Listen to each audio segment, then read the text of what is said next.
Bien, bonjour Corinne, bonjour Emma, bonjour Jonathan. Bonjour Bonjour. Roland. Bonjour Roland.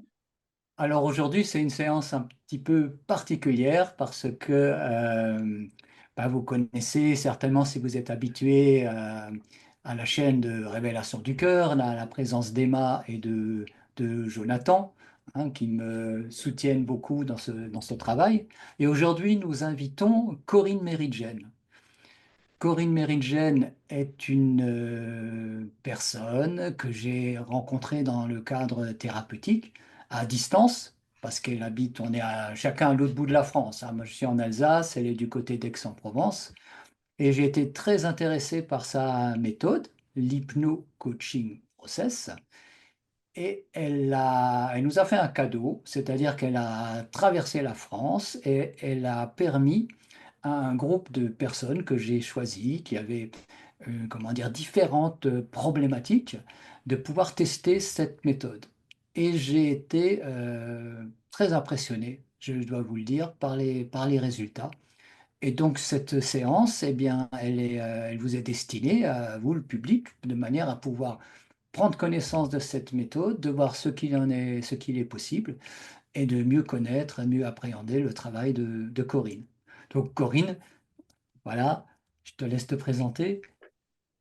Ok, ben merci Roland déjà pour cette opportunité de parler de l'hypno-coaching process. Voilà, donc je m'appelle Corinne, je suis de base psychosomatothérapeute, donc j'ai fait 5 ans d'études et à la sortie de ce cycle, j'avais une frustration parce que je considérais que la prise de conscience n'était pas suffisante pour régler des problématiques, c'est-à-dire que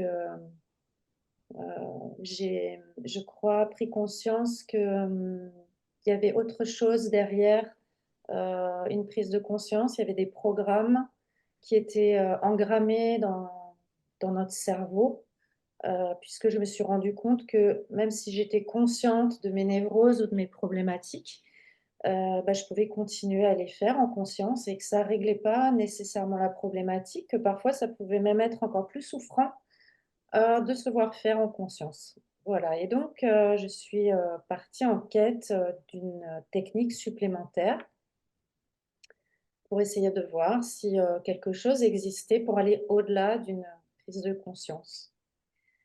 Et puis, le hasard a fait des choses, c'est que pendant le confinement, en fait, je fumais la cigarette électronique depuis quelques années et je cherchais absolument quelqu'un pour m'aider à arrêter de fumer la cigarette électronique, qui est encore un autre protocole que la cigarette classique. Et je suis tombée par hasard sur Facebook sur un homme qui s'appelait Robert Saunier, qui dispensait des soins énergétiques avec sa main. Sur Facebook, il offrait ça à des groupes de personnes qui étaient intéressées. Tout à Et fait. J'ai rencontré Robert il y a des années de ça. On a été peu en interaction, on a discuté une ou deux heures, mais j'ai été impressionné par la qualité du personnage. Mais je ne savais absolument, pas qu'il avait découvert, enfin tu vas nous expliquer cette technique extraordinaire. c'est ça. Et donc, j'ai trouvé cet homme justement interpellant par sa façon de procéder. J'ai vu qu'il avait beaucoup de talent. Je n'ai pas compris en fait comment il faisait. Et du coup, je me suis dit, je vais lui écrire en off pour lui demander si, avec cette technique ou ce qu'il utilisait à l'écran, il serait capable de me faire arrêter de fumer la cigarette électronique. Et il m'a répondu, bien sûr, il n'y a pas de problème. Donc, on a fait ça en visio puisque on était tous confinés.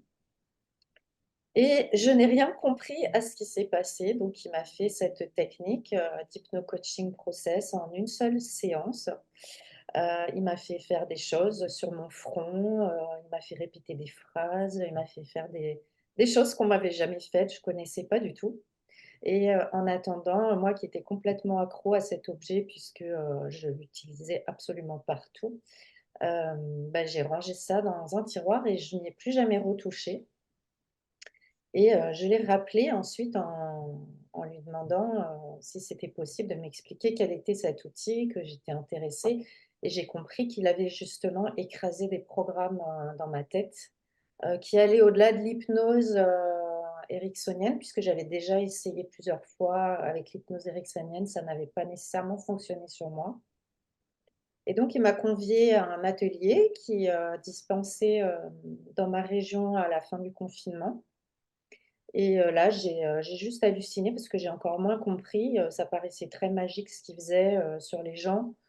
Des libérations émotionnelles instantanées, des traitements de traumatisme instantanés, c'est-à-dire en 15 minutes, la personne était libérée de traumatismes qui, de leur côté, avaient pu être travaillés des fois pendant 5 ou 6 mois avec d'autres techniques très connues que je ne citerai pas pour les traitements de trauma. Et donc, à l'issue de cette journée-là, je lui ai demandé en fait si il faisait des formations professionnelles parce que j'ai compris justement qu'il arrivait à déprogrammer euh, des choses, comme par exemple, je ne sais pas, euh, si par exemple un programme, ça va être si un enfant, par exemple, ne veut pas dire bonjour à ses grands-parents plusieurs fois, eh bien, les parents vont finir par dire bah, il est timide. Et donc, ils vont lui coller un programme qui dit je suis timide. Et cet enfant, toute sa vie, va grandir avec ce programme et va devenir une personne timide simplement parce on lui a donné ce programme. Et donc, j'ai compris que en enlevant ces programmes-là, on pouvait rendre la liberté à la personne d'être qui elle est réellement. Voilà, donc suite à ça, on est devenus amis, on est devenus confrères, consoeurs, thérapeutes. Et donc, il m'a proposé effectivement de participer à une formation professionnelle parce que c'était un outil qui m'intéressait profondément. Et puis, de fil en aiguille, eh bien, cette relation thérapeutique s'est transformée en relation amoureuse.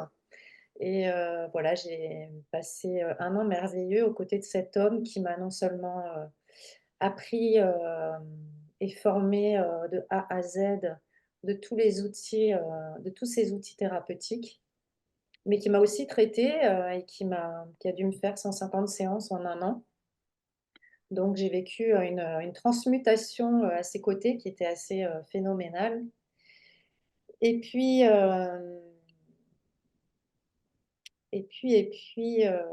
qu'est-ce que je voulais vous dire à ce sujet-là? Je reviens sur le fait qu'il m'ait formée. Euh, bon, là, j'ai un bug, hein. Faudra couper. J'ai perdu mon fil. Je voulais dire quelque chose et ça m'a échappé. Corinne, moi j'ai une petite question au niveau des formations. Donc, il dispensait déjà de base des formations ou c'est vraiment toi qui lui a demandé de te former? Est-ce que c'est quelque chose qu'il faisait déjà auparavant ou est-ce que c'est vraiment toi qui étais demandeuse et c'était un peu la première fois qu'il le faisait? Non, en fait, il avait déjà dispensé des formations. Et donc, moi, j'étais demandeuse d'intégrer justement cette formation dans un des groupes qu'il allait former prochainement, quoi. Voilà. Ok. Et donc voilà, du coup, Robert et moi, on a vécu une très très belle histoire d'amour. Il m'a vraiment équipée, il m'a formée. J'ai ouvert mon cabinet d'ailleurs dans cette période-là. Et puis, il m'a aussi appris, ah oui, c'est ça que je voulais vous dire, il m'a appris aussi une technique redoutable pour arrêter de fumer, qui part du principe de l'hypno-coaching process et qui permet justement de supprimer tous les programmes addictifs. Donc ça ne fonctionne pas que sur la cigarette, puisque je l'ai testé sur d'autres types d'addictions. Et donc tous les programmes associés à une addiction, fumer ça détend, fumer c'est bien quand je bois, je prends un café, quand je suis au téléphone, il faut fumer, quand je suis stressée, quand je suis joyeux. Il y a plein, plein de programmes associés qui sont souvent communs à chacun et parfois différents pour d'autres. Donc, il a créé tous ces outils et je voulais juste préciser aussi qu'il a créé ces outils lui-même. Il a déposé le brevet à l'INPI suite à une année de très, très grosses douleurs inexpliquées chez lui. Il avait erré chez les médecins et fait énormément d'examens médicaux.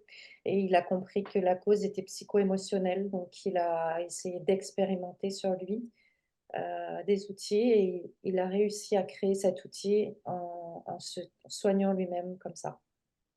Voilà, c'est comme ça qu'il a créé cet outil-là. Voilà. Il nous a malheureusement quittés, hein, Robert. Donc, Robert est parti, a été emporté par le Covid en 2021. Et voilà, ça a été une année merveilleuse à ses côtés. Il m'a complètement équipée de A à Z.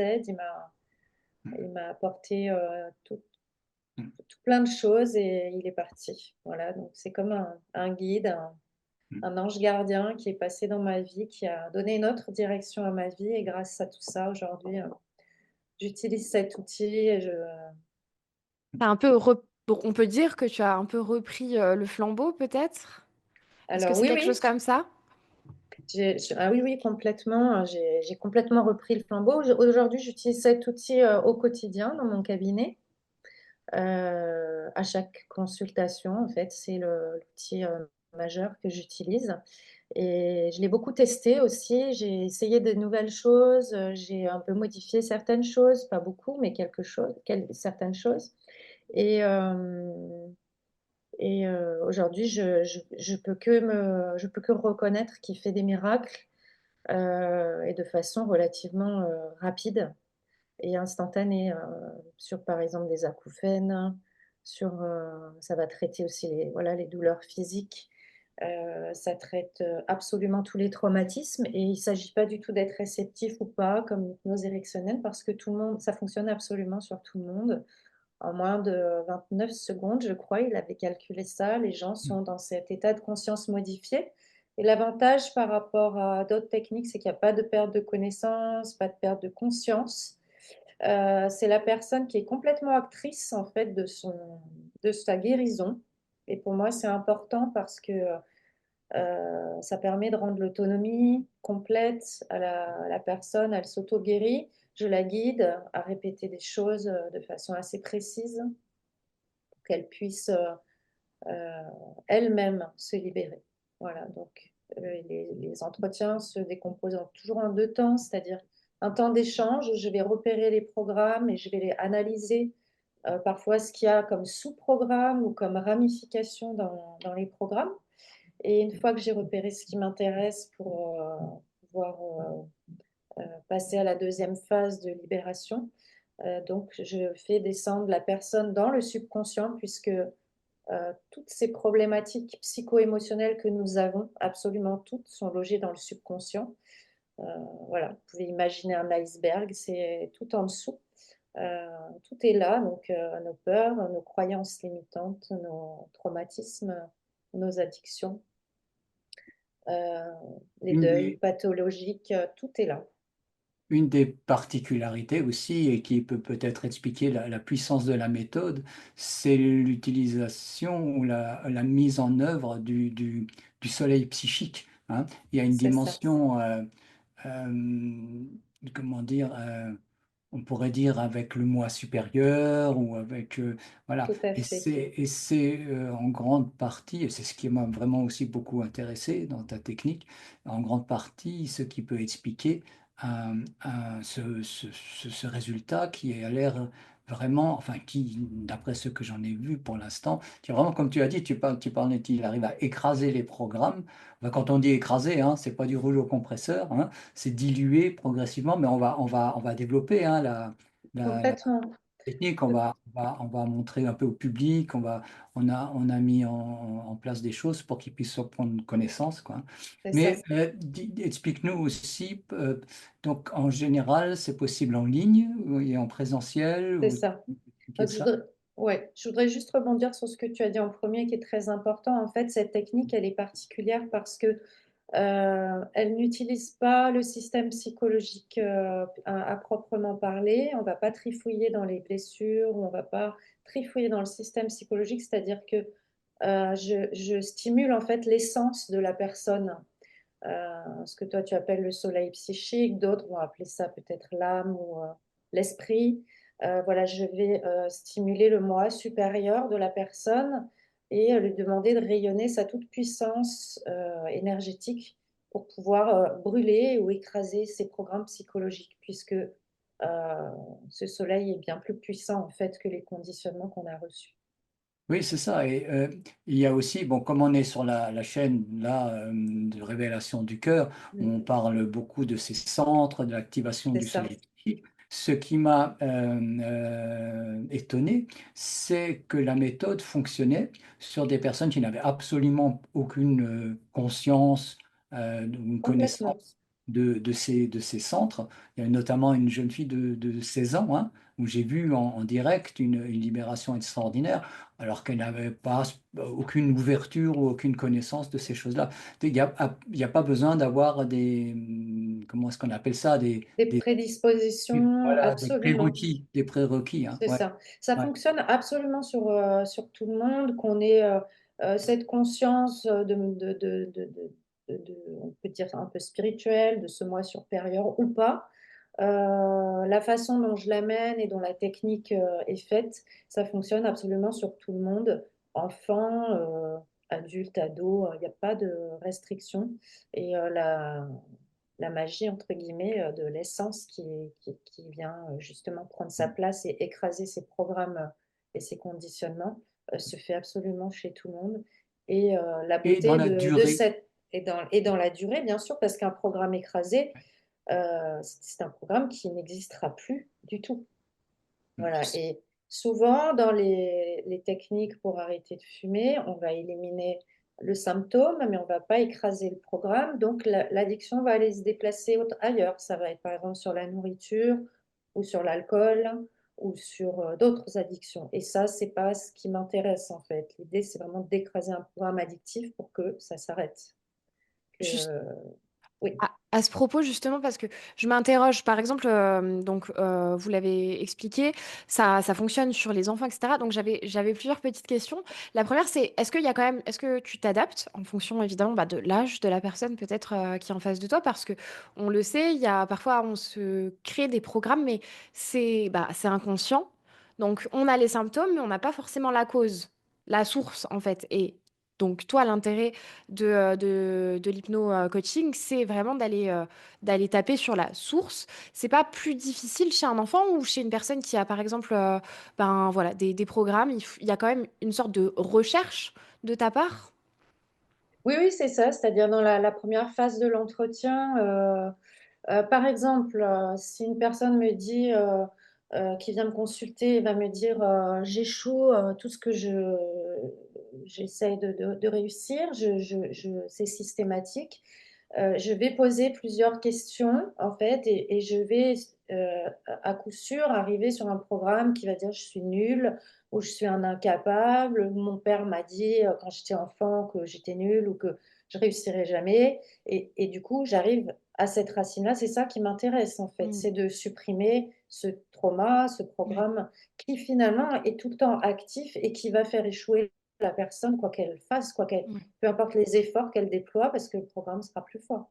Et c'est souvent les mêmes schémas, finalement, tu dirais? Par exemple, pour les fumeurs, Euh, c'est souvent les alors mêmes pour les causes, les fumeurs, mêmes... pour les fumeurs, il y a un noyau commun. C'est très souvent la solitude. La cigarette, c'est une compagnie. Quand je me sens seule, je fume. Quand je m'ennuie, je fume. Ça détend. Et en fait, Robert, il a élaboré une technique sur le tabac qui est absolument révolutionnaire parce qu'il n'y a personne qui a observé que, en fait, le fumeur, il cherche juste à respirer.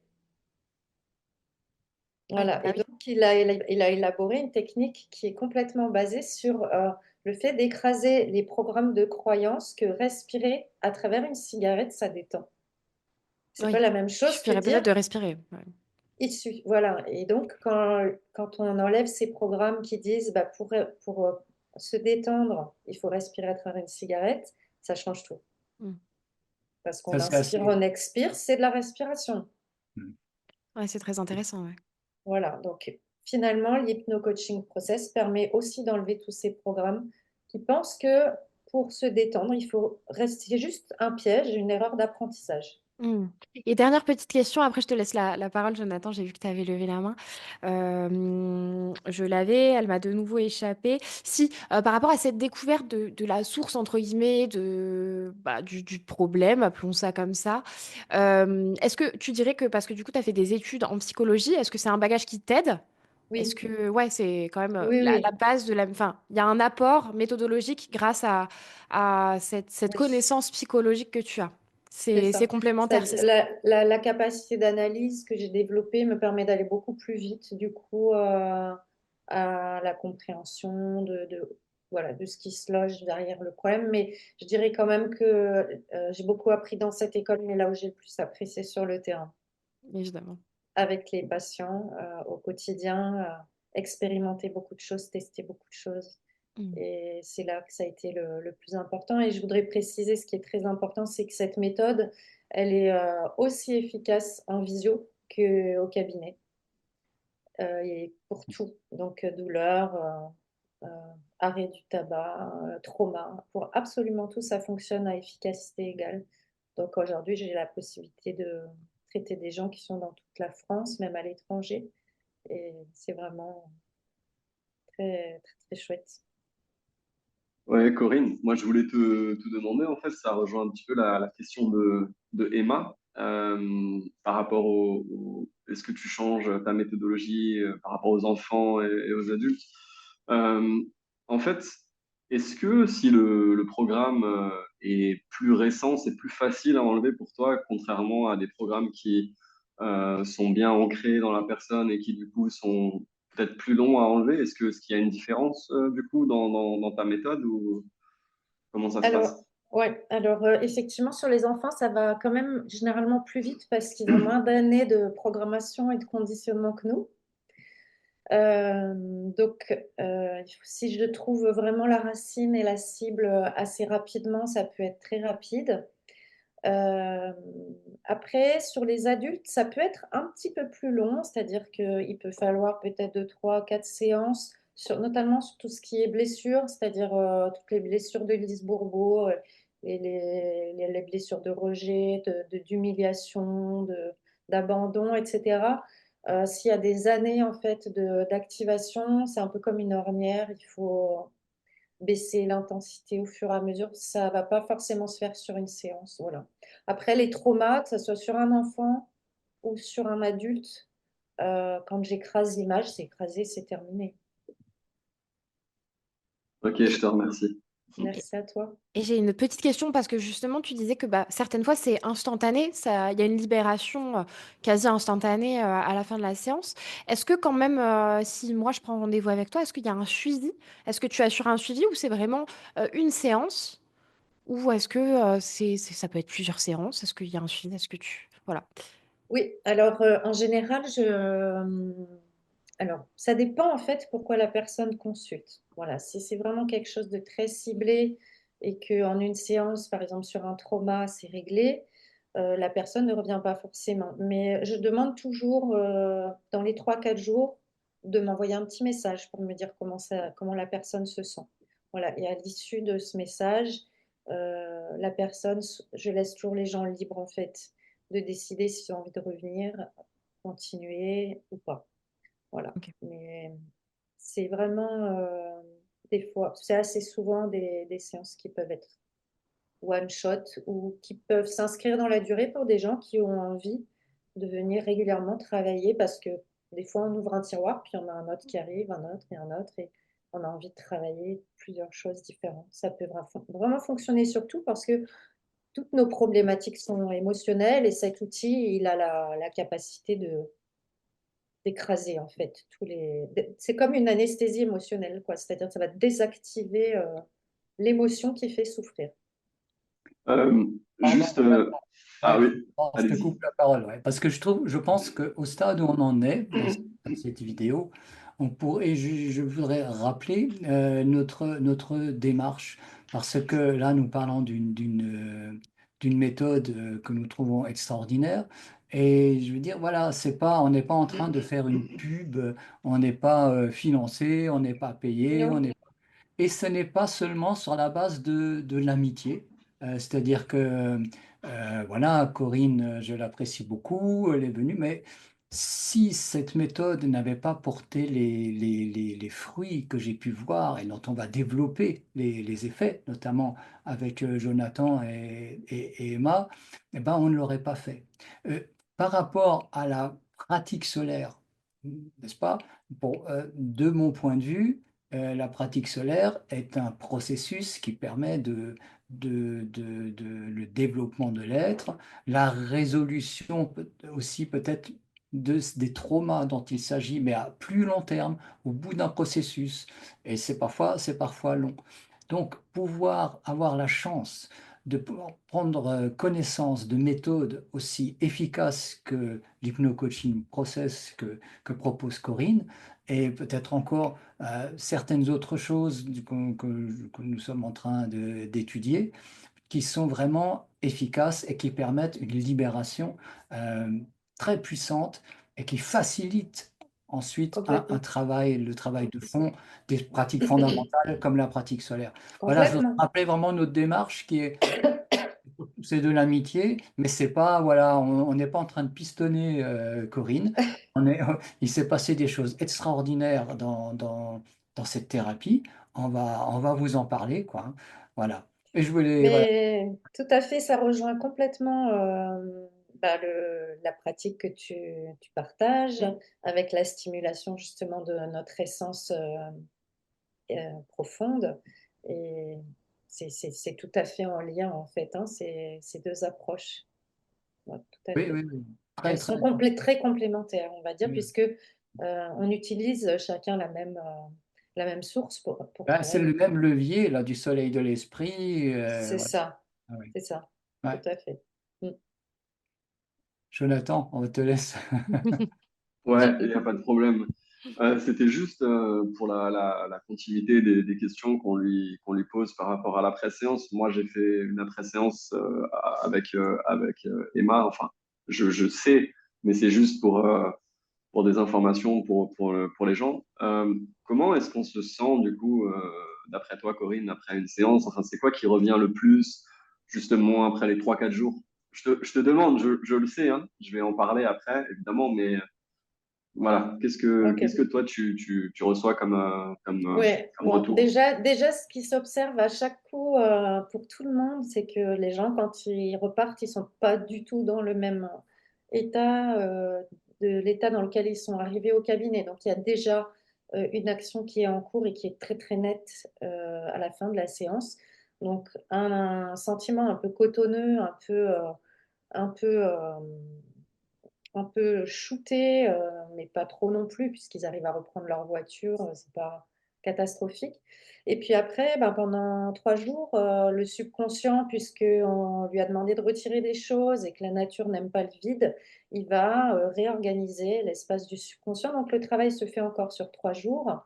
Et il peut, comme il peut ne pas y avoir, ça dépend vraiment de chacun, il peut y avoir ben, des cauchemars, il peut y avoir parfois encore de la libération avec un peu des larmes pour en continuer le nettoyage, il peut y avoir encore parfois un peu de stress, mais la majorité du temps, c'est quand même du bien-être qui arrive. Il peut y avoir quelques somatisations, des gastrites, un petit stress dans le corps parce qu'il y a une nouvelle chose qui se restructure, mais c'est très transitoire. Après, ça se remet très rapidement en route, quoi. Ce que j'ai pu constater avec la demi-douzaine de personnes qui ont servi un petit peu de cobayes, hein, ici, là, en Alsace, c'était un sentiment de libération, Ah parfois oui, un grand bonheur, une joie, une reconnaissance. Moi, je n'ai vu que ça, quoi, hein. J'ai mm, vu que ça. Là, pour les gens qui étaient chez moi et où ça s'est fait. Euh, oui. voilà. Sur les libérations de traumatisme, c'est Ouais. très, très, très fréquent parce qu'il y a cette charge en fait qui est dégagée et du coup toute l'énergie remonte de façon assez spectaculaire. Les gens des fourmis dans tout le corps parce que l'énergie vitale, les cellules se remettent à crépiter. Et du coup, il y a cette lumière, en fait, quand ils rouvrent les yeux. Et c'est ce qui me donne toujours envie de continuer à faire mon métier quand je vois ce soleil sur le visage des gens après. Mm. Ouais, c'est très beau. C'est très Mm. beau. Et alors, il y a Emma et Jonathan, voilà, où il y a eu ils ont accepté d'être filmés complètement, hein, avec un beau courage, hein, voilà. Ah ouais. Il y a telle problématique, il y a eu tout ce processus, et là, je ne sais plus si c'est Jonathan ou Emma, je crois que c'est Jonathan qui m'a dit, oui, oui, oui, on est tout à fait d'accord pour témoigner, puisque ces traumas, hein, on les a plus, on en est libre, Mm. donc on peut en témoigner parce que ça peut aider d'autres personnes, ça peut leur donner la conscience qu'il faut, c'est pas une fatalité de rester avec ces traumas, on peut s'en débarrasser. Il y a différentes techniques et là, il y en a une qui est vraiment extraordinaire, rapide, efficace, sans danger. Enfin, voilà quoi. Oui, On oui. tient vraiment Bah, à faire connaître, à aider à faire connaître le travail que tu fais, quoi. C'est ça, parce que je précise juste que c'est des problèmes qui sont assez personnels, dans le cas d'Emma, dans mon cas. Donc forcément, on n'a pas envie non plus que à YouTube, on peut être vu par des milliers de personnes, dizaines de milliers, des millions des fois. Donc c'est impressionnant de se dire, bon, dans mon entourage, personne ne le sait. Donc il y a des gens qui vont savoir. Et en fait, on est tellement content après la séance qu'on a envie que tout le monde en profite, en fait. Donc il y a ce sentiment il y a un sentiment de honte avant d'en parler et tout ça. Et après la séance, comme le problème, on va dire, a été compris, je sais pas comment l'expliquer, je l'expliquerai mieux après, mais par après, on n'est plus la même personne qu'avant la séance, en fait. Donc, avoir honte, ça n'a plus de sens. Et on a envie de crier partout qu'on a trouvé quelque chose et que si ça marche pour nous, qui probablement avons tout essayé avant, bah, ça peut marcher pour beaucoup qui cherchent la solution miracle. Donc, voilà. Donc, je merci. précise juste ça. Mm. Mm.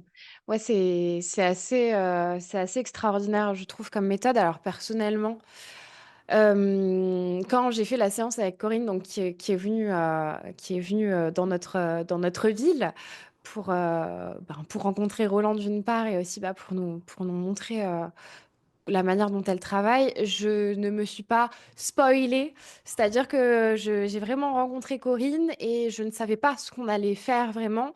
Juste, j'ai fait confiance et je me suis dit, bon, bah, on va essayer. Et je pense peut-être que Corinne, ça peut être bien de parler un petit peu du déroulement de la séance parce que bon, on a filmé la séance que tu as fait avec moi. Mais avant, il y a une partie qu'on n'a pas filmée, c'est la sorte d'anamnèse. Ce serait bien que tu nous expliques ce que tu fais en avant-séance, en après-séance, pourquoi c'est important et pendant la séance. Et ensuite, on pourra peut-être témoigner avec Jonathan de comment ça s'est Oui, passé pour nous. ouais, tout à fait. Donc, si tu me permets, je peux évoquer certaines choses sans rentrer trop dans les Ouais. détails, Non, non, ok? tu peux y aller. Je vais peut-être juste faire une sorte de petit avertissement. Dans mon cas, le sujet principal, c'était les violences sexuelles. Donc peut-être que s'il y a des personnes qui regardent la vidéo et qui sont sensibles à ce genre de sujet, elles peuvent peut-être avancer un petit peu plus loin dans la vidéo. On mettra peut-être un code timing pour voilà. Parce que ça traite voilà, de sujets. Il y a certaines personnes qui sont un peu sensibles par rapport à ça. Donc, Mm. mais tu peux parler ouvertement de tout ce que je t'ai raconté. Moi, il n'y a aucun problème. Il n'y a pas de honte. Pour Oui, moi, oui, voilà, oui, ce tout sont à des fait. sujets. Tu peux y aller. Il n'y a pas de Et souci. ouais, entre parenthèses, je rajouterais que c'est le sujet le plus fréquent au cabinet, hein. C'est très, très, très fréquent. Voilà. Donc, en fait, donc en première partie, ça n'a pas été évident pour moi le cas d'Emma parce que Emma, elle avait déjà beaucoup cheminé par rapport à cette problématique. Et je me suis aperçue qu'il y avait quand même encore une part de ce qu'on appelle dissociation traumatique. La dissociation, c'est le sentiment que quelque chose est réglé, c'est-à-dire qu'il n'y a pas de charge émotionnelle qui va s'exprimer en parlant d'une problématique.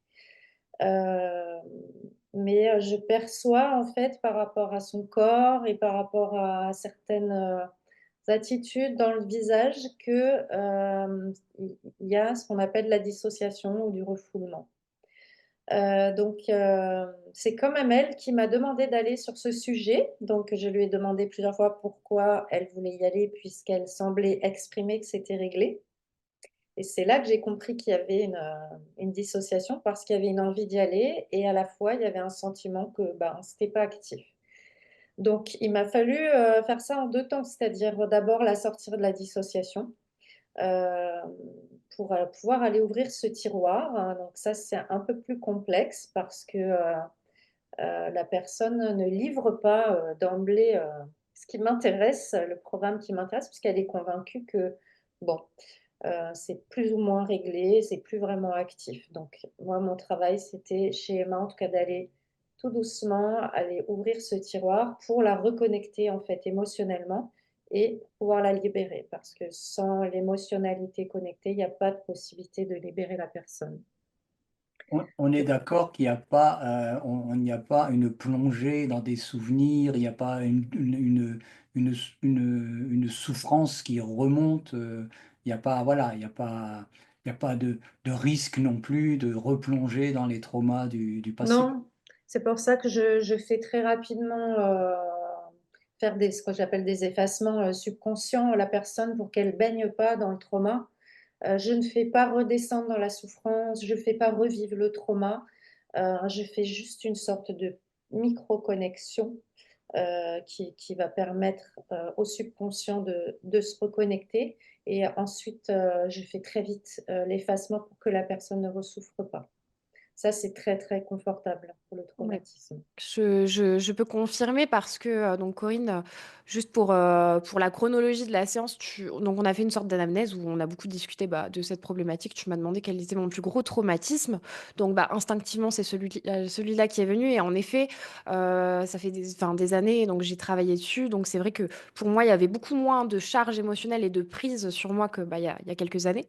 Et bah, tu m'as demandé de choisir des images, etc. Enfin, tu raconteras un peu comment ça se passe.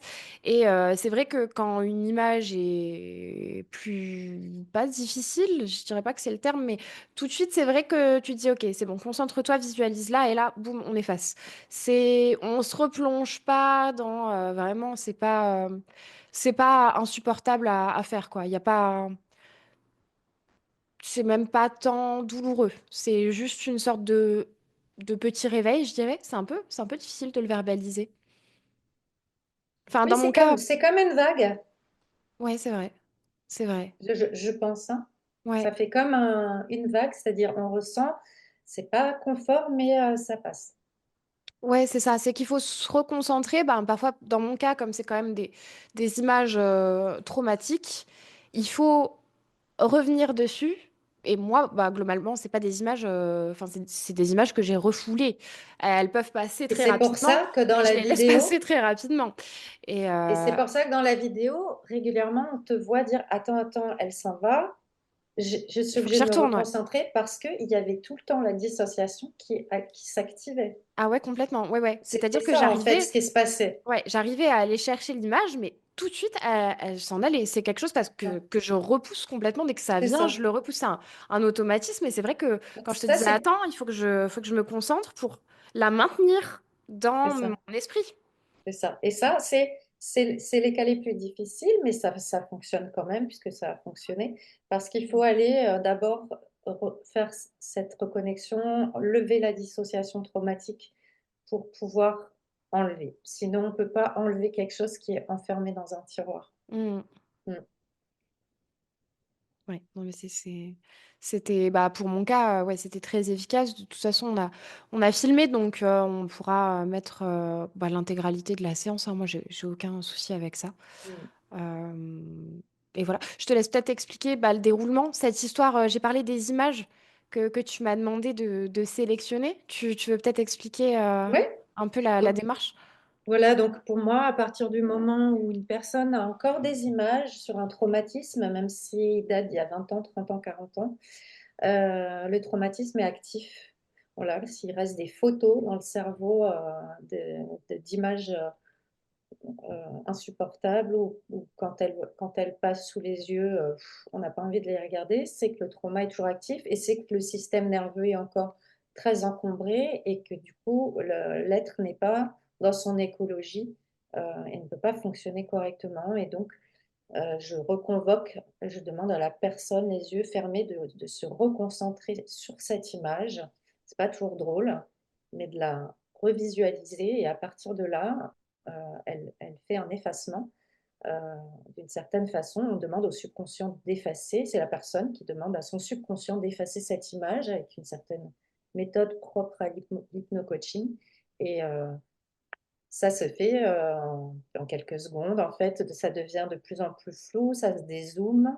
Il y a des éléments qui disparaissent et après, soit c'est trou noir, soit c'est grande lumière, mais l'image n'existe plus. Et le plus important, en enlevant une image, c'est pas d'enlever l'image, c'est qu'il y a toute la charge émotionnelle qui saute avec. Et c'est ça qui est intéressant. Ouais. Bah, dans mon cas, c'était ça quand dans mon cas, on a travaillé sur 3 images. Les premières, c'était donc j'effaçais une partie, ouais, comme d'une photographie. Donc Mhm. j'ai effacé des parties, des parties, des parties. Et en fait, on y retournait jusqu'à ce qu'il ne reste plus rien. C'était comme si ça partait un petit peu en cendres. Comme de la poussière, ouais, quand on regarde à travers un rayon de soleil et une fenêtre, il y a un peu les particules. Bah, ça faisait un peu ça. Ça s'effaçait, donc j'ai dû y retourner quelques fois. Et pour la troisième image, alors là, c'était l'image, elle était vraiment, c'était un visage. Vous le verrez si vous regardez la séance. Donc le visage était vraiment à cette distance-là. Et en fait, donc j'ai dû me concentrer. C'était sans doute l'image la plus difficile pour moi. Et en fait, au fur et à mesure que j'effaçais, le visage s'éloignait de moi. Jusqu'au moment où elle a complètement disparu. Enfin, c'est d'une efficacité redoutable, je trouve, et enfin, le processus mental est juste exceptionnel. Je connaissais pas, mais c'est incroyable. Parler de l'effacement, parce qu'il y a un acte physique aussi, hein, d'effacement qui est vraiment très très intéressant, hein. Tu Tout à fait. peux nous le décrire peut-être, Corinne? Oui, donc en fait, une fois que la personne est dans cet état de conscience modifié, euh, alors on a sélectionné au départ toutes les images hein, dans la partie de l'anamnèse que la personne a encore du traumatisme. Euh, Ça peut être des deuils pathologiques. Des fois, les gens ont vu des choses tellement horribles sur la fin de vie d'une personne qu'ils ont aimé qu'ils en oublient tous les bons moments parce que le cerveau focalise là-dessus. Voilà, c'est donc de fixer toutes les images traumatiques. Et puis, je demande, une fois que la personne est dans cet état de conscience modifié, de fixer l'image, d'effacer, d'effacer, d'effacer. Elle fait 3 choses en même temps. Elle fixe, elle efface, elle gomme. Et ça s'efface en fait. Parfois, il faut y revenir 2, 3 fois parce qu'il va rester des choses, ou comme dit Emma, bah, ça va un peu s'éloigner jusqu'à ce qu'il n'y ait plus rien.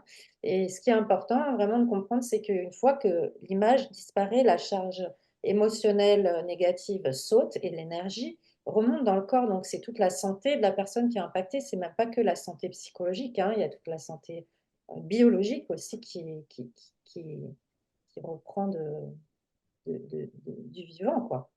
Je vais juste Oui. préciser quelque chose parce que je me souviens, ça vient de me remonter en avant-séance avec Corinne quand elle parlait justement d'effacement d'image. Et moi, je lui ai dit tout de suite, je ne veux pas oublier. C'était quelque chose qui était très important pour moi et je pense que c'est quelque chose qu'on peut préciser. Moi, je ne voulais pas oublier ces Complètement. souvenirs parce que c'est quelque chose qui me constitue, qui a fait la personne que je suis aujourd'hui. Et attention, on n'oublie pas. C'est pas un effacement, on ne lobotomise pas, hein, ça ne C'est une... disparaît pas de notre mémoire. C'est juste que la prise émotionnelle disparaît, que le souvenir devient, dans mon cas, c'est flou et justement, je n'arrive même plus à le faire remonter. Par exemple, une des Complètement. images traumatiques, si j'ai envie de revoir cette scène, je n'y arrive pas. Je sais qu'elle est encore là, j'ai encore le souvenir, mais visuellement et émotionnellement, je n'ai plus rien. Je n'arrive pas à me la mettre dans les yeux, quoi. Voilà. Pour Oui, moi. Ouais, parce c'est que, très important pardon, Jonathan, ouais, c'est très pardon. important ce que tu précises parce que c'est vrai que par exemple dans les cas de deuil pathologique, comme on a eu avec Roland une personne qui n'arrivait pas à faire le deuil de son père depuis de très longues années, les gens ont peur du coup, si on fait des effacements, d'oublier la personne voilà. Et en fait, non, ça efface que la charge négative, donc bien au contraire, ça sublime la relation et il reste que les bons souvenirs. Ce qui se passe, c'est que le fait d'enlever les traumas ou les images négatives, bah, ça permet de voir la situation de façon neutre, en fait. Voilà. Bah, d'où la différence entre un souvenir et un traumatisme. Le souvenir, bah, c'est ce qu'un hypnotiseur m'a expliqué un jour. Donc, c'est la base. Il m'a dit, parce que eux doivent savoir ça. Il m'a dit, là, par exemple, je me lève, je vais à mon frigo.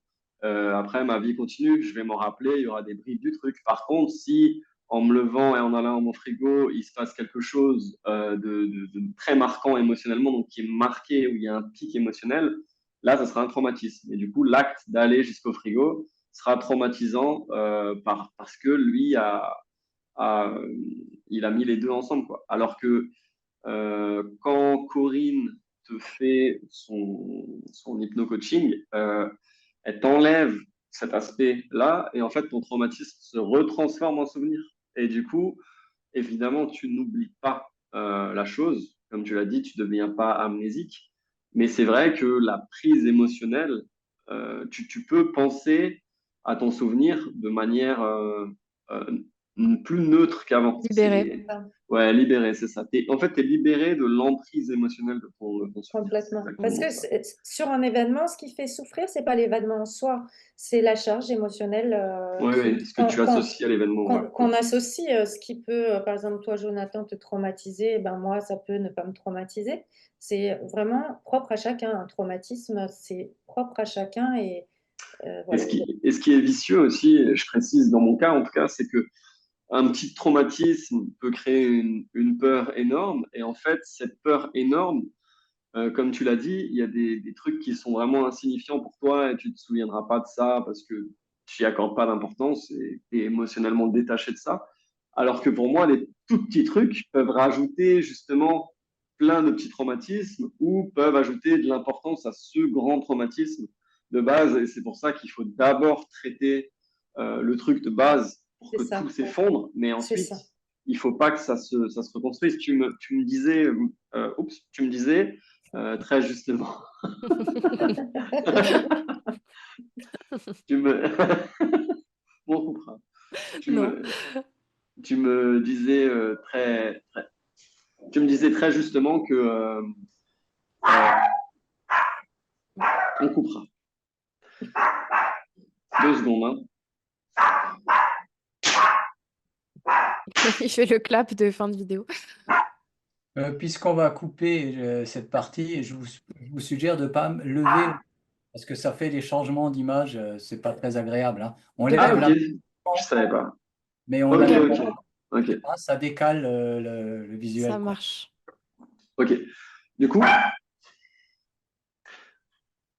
ouais, je te disais, attends, 2 secondes, je vais l'enfermer. Attends, viens ici. Sinon, j'y pense, tu avais pris l'exemple du mille pattes, Corinne. Je pense que c'est bien pour Oui, illustrer, je tu vais peux en le parler. reprendre. Et puis, Ouais. De et Ouais, je puis, vais couper en les parler. pattes. Ouais, ouais.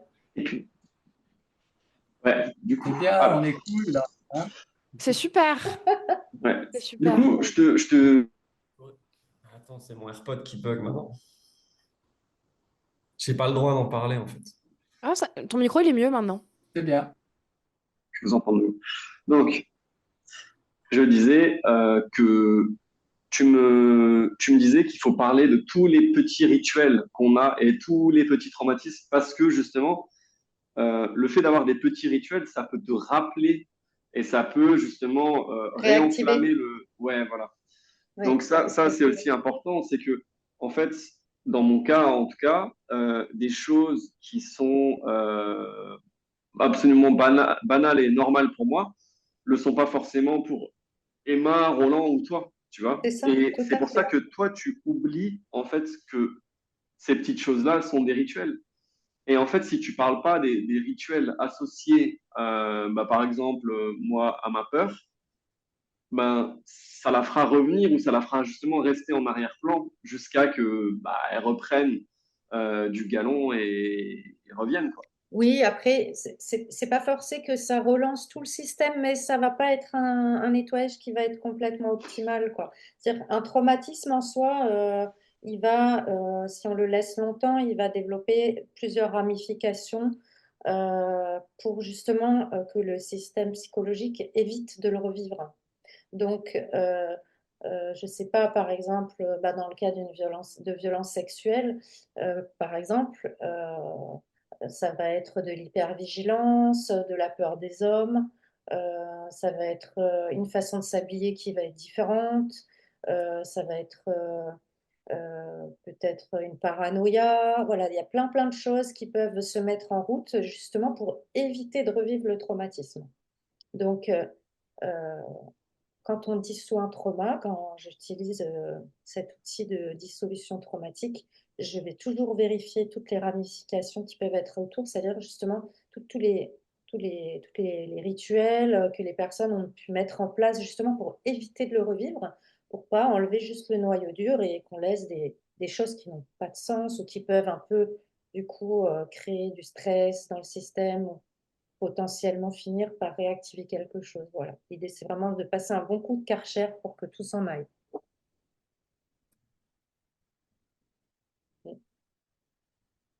Euh, bon, je couperai ça aussi, mais par rapport aux témoignages, est-ce qu'on annonce que genre c'est les témoignages maintenant et comment on fait? Bah ouais, ça coule, ça se fait tout seul, quoi. On transitionne dessus comme ça? Vous avez déjà commencé, hein. On peut Ouais, continuer comme ça, hein. C'est Ok, très ok, bien. On ok, va ok. Bah, inutilement Emma, complexe, hein. ouais. Jonathan, si tu veux, on peut peut-être parler de nos séances et faire un petit témoignage. Encore une fois, la mienne, on pourra la mettre en ligne de séance. J'ai aucun souci avec ça. Après, j'en ai déjà pas mal parlé finalement.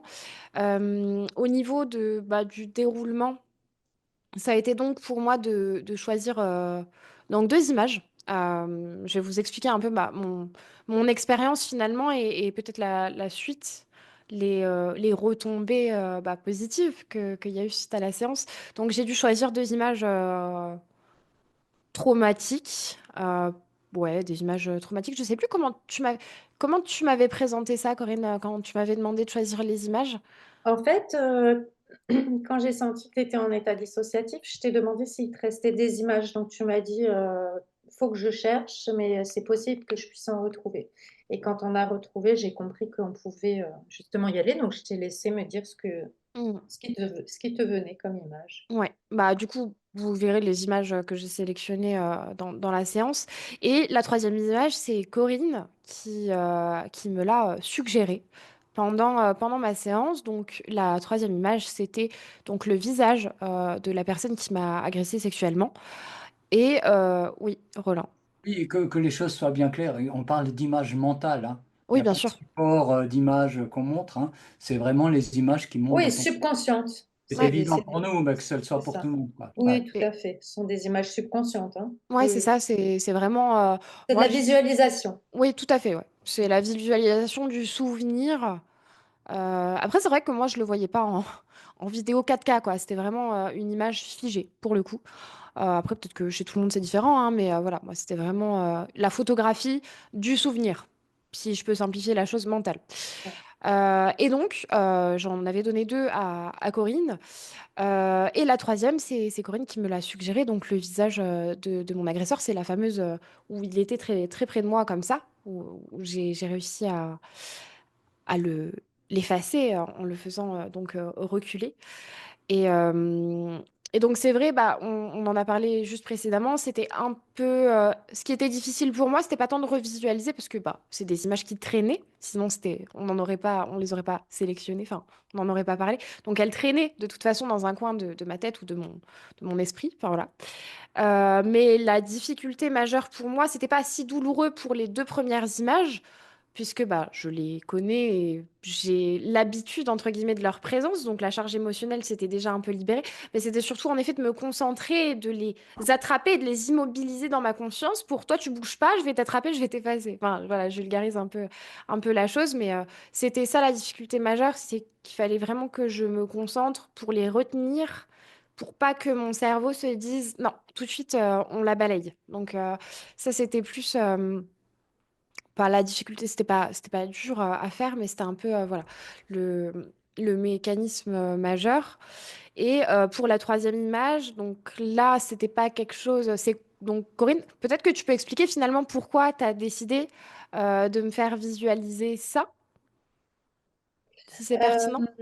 Ouais, ça je le fais assez souvent en cas d'agression parce que euh, effacer des scènes, c'est une chose, mais si le visage de l'agresseur est toujours présent dans le subconscient, pour moi, c'est pas complet. Donc c'est pour ça que je me permets toujours de rajouter ça. Bah, ça a été très intéressant pour moi parce que on le voit aussi pendant la séance.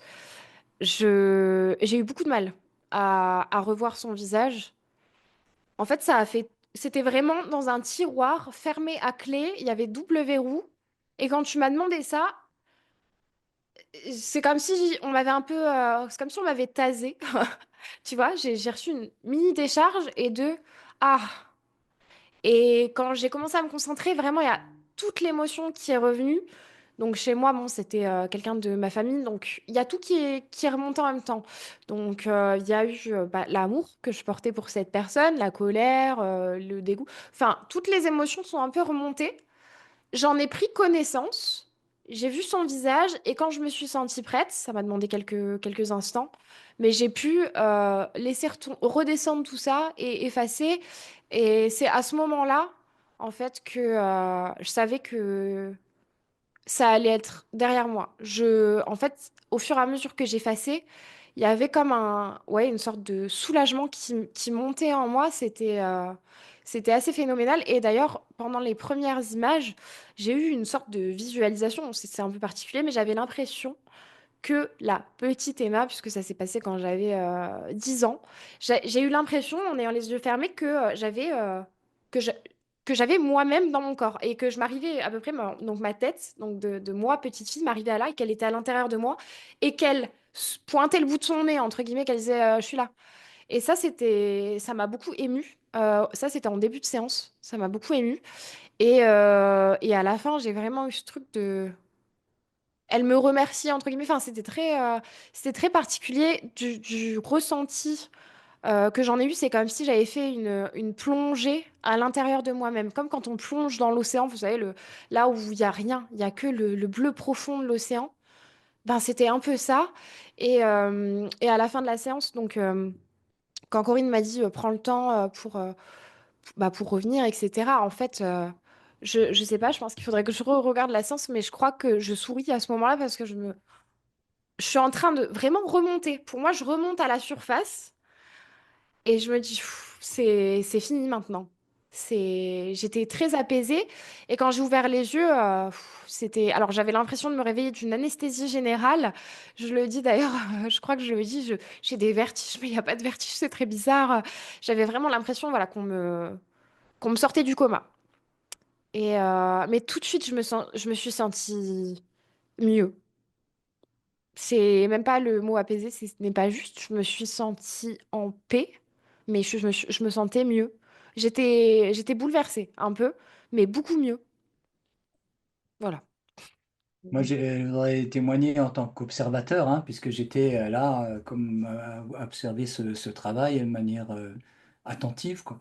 J'ai été, oui, bon, j'ai été ému par la beauté, par l'aspect libérateur, c'était très beau. Ce qui m'a vraiment impressionné, de pouvoir voir la difficulté qu'il y avait à cibler. Que tu avais, tu vois, c'était perceptible. Attends, je t'attrape. Oh, ça disparaît. Et Corinne disait, vas-y, vas-y. Toi, tu dis, ah non, non, non, attends, laisse-moi le temps que l'image émerge. Et ensuite, il y a ce geste que moi je trouve extraordinaire d'effacement, hein, qui a un frôlement, hein, un léger frottement du front. J'efface, j'efface, j'efface, j'efface. Ça y est. Et tu me disais, ça, c'est le visage s'éloigner. Ah ouais. Corinne, ça y est encore? Non, non, il est encore là, c'est flou, il est plus petit. Non, allez, j'efface, j'efface, j'efface, et il n'est plus là, quoi. C'est vraiment de pouvoir voir en direct comme il y a cette captation du trauma et cette action de ton propre esprit qui agit avec ta volonté et ce geste qui peut paraître magique à ce moment-là, hein, qui est de faire participer. Je pense que c'est ça Mm. l'idée, le corps, la volonté propre à cette dissolution du En fait, traumatisme. c'est une commande qu'on passe au subconscient, où on lui demande d'effacer, puisque notre subconscient peut répondre à de multiples demandes, commandes qu'on lui passe. Ouais. Ce qui est Et c'est- intéressant aussi. Pardon, je t'ai coupé. Non, il n'y a pas de souci. C'est ça l'objectif, en fait, c'est la personne s'auto-libère. Et pour moi, c'est très important que les gens puissent être autonomes parce que je trouve que souvent dans les thérapies, il y a une forme de passivité chez le patient. Et là, ils sont complètement acteurs, en fait, de leur libération. C'est vrai, parce que quand on peut, bon, une fois, je suis allée voir une psychologue et c'est vrai que c'est très dans la passivité. En fait, on attend du thérapeute qu'il nous donne les clés. Alors, et donc, on attend quelque chose de l'autre, alors que, bah là, évidemment, Corinne, c'est toi qui donnes les outils et la méthode, mais on est acteur. Et en fait, ça me fait penser à un moment dans la séance où, en fait, le j'efface, je l'avais dans ma tête. J'avais donc en ma voix qui disait, mais dans ma tête, donc pas par la parole, j'efface, j'efface. Et à un moment donné, je te demande, je crois, ou je te dis, est-ce que je suis obligée de le dire à voix haute? Et tu me dis oui. Et en fait, ça aussi, je trouve ça très important. Parce que je suis pas sûre que ça ait le même impact si en effet on ne fait pas le geste et si on ne le dit pas à voix haute, Oui, parce que tu nous fais aussi répéter des phrases. Et c'est hyper important parce que ça matérialise la pensée. Ça la rend réelle finalement et pas que dans notre complètement, tête. Donc c'est vrai que c'est important, je pense, ce point. complètement. Et je voulais dire aussi autre chose. Ah oui, Euh, je rebondis hein, sur ce que tu dis. Tu as des phrases que tu fais répéter hein, aux patients ou clients, je ne sais pas comment on peut l'appeler, et qui est le fait de l'aider et de le faire se connecter à son esprit. Et ça, Mm. c'est vraiment extraordinaire et c'est un élément clé de la méthode, hein, je pense, n'est-ce pas? Oui, oui, tout à fait. C'est vrai que ce que je trouve vraiment incroyable, c'est quand les gens reviennent, de voir les transformations comportementales, c'est-à-dire les choses qu'ils arrivent à faire, à dire. Il y a vraiment des changements dans leur vie consciente qui sont majeurs juste par ces actions, en fait, sur une séance, quoi, par exemple. Hein. C'est vraiment, il y a vraiment du vivant, quoi, et de l'énergie qui remonte. Donc, bien, bien sûr. mm. Et je me souviens aussi de ce que je voulais ajouter. On voit tout le processus dissociatif dans mon mental. Au moment justement de la troisième image, bah, ça m'a beaucoup marqué ce moment parce que c'est là où en fait, moi qui arrive en face de Céline quand elle me pose des questions, quand on fait quand je lui explique ce qui s'est passé, etc. euh, Où en fait, je dis à Corinne, bah moi, je trouve que ça va. C'est pas, ça me parasite pas dans mon quotidien, très peu. J'ai pas de séquelles. J'ai fait un travail suffisant pour me sentir relativement en paix avec ça. Surtout que je suis en train de faire une procédure judiciaire. Enfin, je me suis décidée à porter plainte, etc. Donc je lui explique un peu tout ça. Et en fait, je me rends compte au moment de la troisième image où je dois visualiser son visage, je me rends compte de la puissance de mon subconscient qui a complètement verrouillé encore des traumas et tout ce truc émotionnel qui est encore très douloureux parce que au moment où je dois effacer, je me rends compte que je suis pas prête, que je ne suis pas prête à laisser son visage s'en aller. Et c'est pour ça que je dis à Corinne, attends, et que j'ai un peu de mal où je commence à essayer et j'arrive, en fait, j'ai toutes les émotions qui sont montées et j'ai une sorte de mini blocage où en fait, il me faut quelques instants pour me dire, ok, c'est bon, maintenant c'est fini. Et c'est moi qui ai pris la décision de le faire. Et je me rends compte à ce moment-là que j'étais pas prête à fermer la porte puisque je l'avais tellement verrouillée en moi, dans mon subconscient. Mais au moment où je me remets dedans, où Corinne vient ouvrir le tiroir, où je l'ai en face de moi, je me dis, bon, qu'est-ce que j'en fais? Bah, je décide que je l'efface.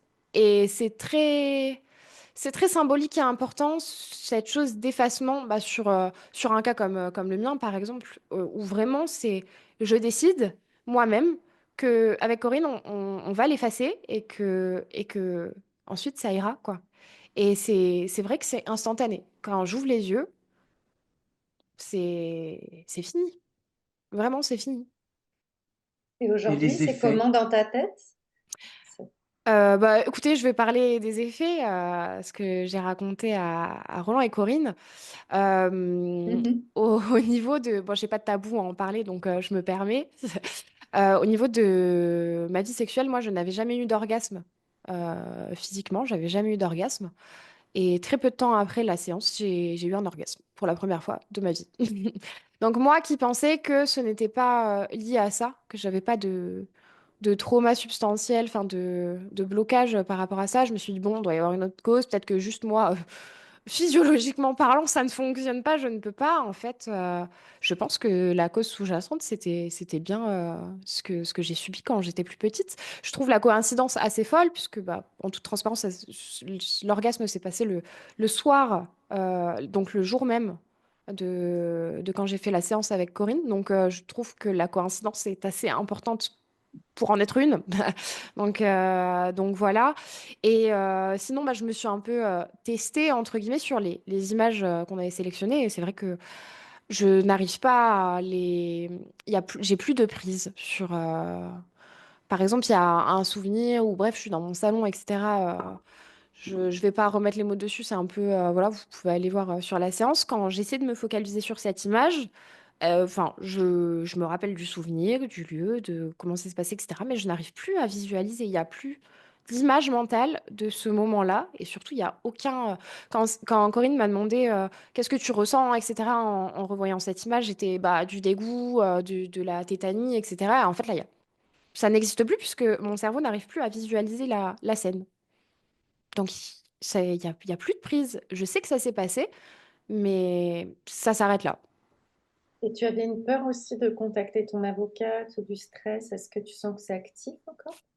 Je l'ai appelé, mais je suis tombée sur la messagerie vocale, mais je l'ai appelé le lendemain, assez sereinement. Ouais, super. Voilà. Bravo. C'est des beaux Magnifique. cadeaux. Ouais, Ouais. voilà. Donc merci Corinne. Et bah, pour moi, c'est important de Merci pour ta témoigner. confiance. Pour moi, c'est important de témoigner parce que, quelle que soit la problématique, pour cette problématique en particulier, ben, s'il y a des personnes, des femmes comme hommes qui ont vécu ce genre de violence et qui peuvent être aidées, je trouve ça hyper important. Je trouve ça hyper important d'en parler et ça a franchement débloqué quelque chose en moi. Je pense que je peux le dire avec certitude. Donc, voilà, c'est important et franchement, Corinne, je pense que tu peux aider beaucoup de personnes, beaucoup de femmes. Enfin, je pense, c'est déjà ce que tu fais, hein, mais voilà, c'est hyper précieux comme méthode et je pense que ça mérite d'être diffusé, ça mérite qu'on en parle. Voilà. Oui, merci beaucoup, Emma, hein. Magnifique Merci. témoignage. Ouais. Je pense qu'il serait intéressant pour ceux qui suivent notre chaîne, dans quelques mois, on réévoquera le sujet, hein, puisque ce qui est vraiment important, c'est la stabilité, ce que ça a apporté dans le temps, est-ce que le truc est Ouais. revenu, hein. Là, voilà, hein, on en est persuadé, mais on en témoignera avec objectivité. Mm. Ouais, Ben, voilà. je pourrais reprendre la parole comme je l'ai évoqué un petit peu plus tôt. J'ai été portée plainte en janvier 2024 par rapport à ce que j'ai vécu plus petite. Et en fait, toute la procédure judiciaire m'angoisse énormément. J'en avais parlé avec Corinne. Rien que le fait d'aller, j'ai dû prendre une avocate, etc. Rien que le fait d'aller chez mon avocate, etc. C'est compliqué pour moi. Il y a beaucoup d'angoisse. Donc, je pourrais témoigner par rapport à ça s'il y a une évolution, puisque bon, là, ça suit son cours, mais je pourrais vous faire une mise à jour de comment j'appréhende la suite de la procédure. Mm. Voilà. Merci Emma. Merci beaucoup. Je pense que c'est très juste de faire une deuxième vidéo dans plusieurs mois parce que je suis pas dans le même cas que toi, Emma, mais j'ai moi aussi besoin de voir où je serai bah, cet été, par exemple, ou quoi. Donc, ça serait très pertinent de faire une nouvelle vidéo plus tard. Est-ce que j'enchaîne? Oui, si tu veux Ah, partager. ok. Ok. Donc, 2 secondes. Donc, en gros, moi, j'ai fait la séance juste après Emma. Et en fait, moi, c'était plus pour des problèmes de phobie liés à la peur de vomir. Du coup, j'ai peur de physiquement être malade.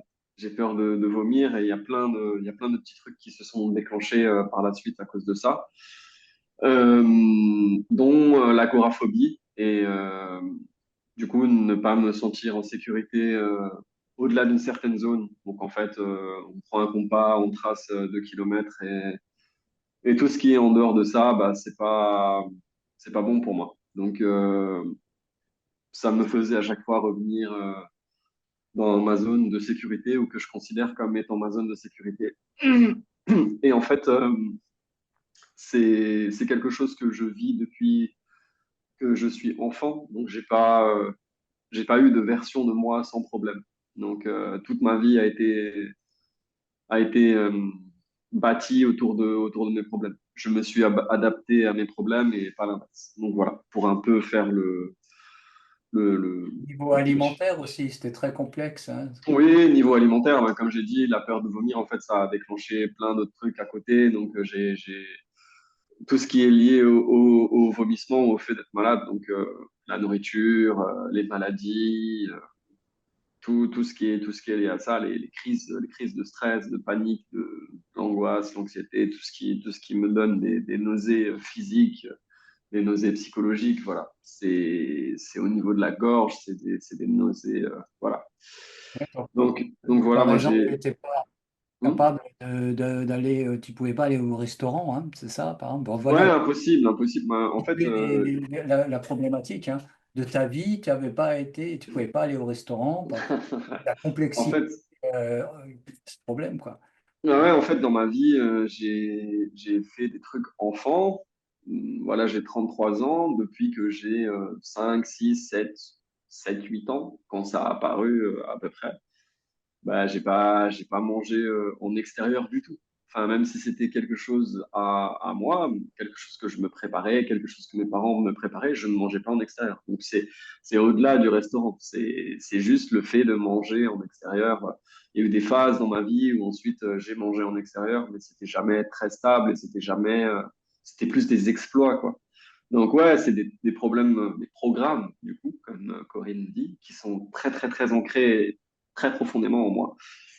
Et en fait, bah, j'ai vu plein de psys, je suis suivi par des psychiatres, des psychologues, j'ai essayé beaucoup de choses et tout ça. Et en fait, Roland m'avait parlé de Corinne. Comme Emma, je me suis pas spoilé. Pardon, Donc, je me permets, hein, de t'interrompre un peu. On s'est rencontrés aussi, comme bien sûr, quand tu avais ces problèmes. La pratique solaire, hein, tu es un pratiquant solaire, tout comme oui, Emma, oui, oui. t'as apporté, mais n'a pas amené une libération aussi spectaculaire, aussi instantanée. Enfin voilà, à toi de situer les choses un peu. Ouais, en fait, la pratique solaire, elle m'a apporté un bien-être physique. Elle m'a apporté on va dire, elle m'a donné les capacités de faire face à des situations et d'être plus fort par rapport à des situations comme celle que j'ai vécue avec Corinne, par exemple. En fait, si j'avais pas emmagasiné toute l'énergie en moi, si j'avais pas eu conscience de cette énergie, peut-être que des techniques comme bah, j'ai essayé la HRE aussi, j'ai essayé d'autres trucs.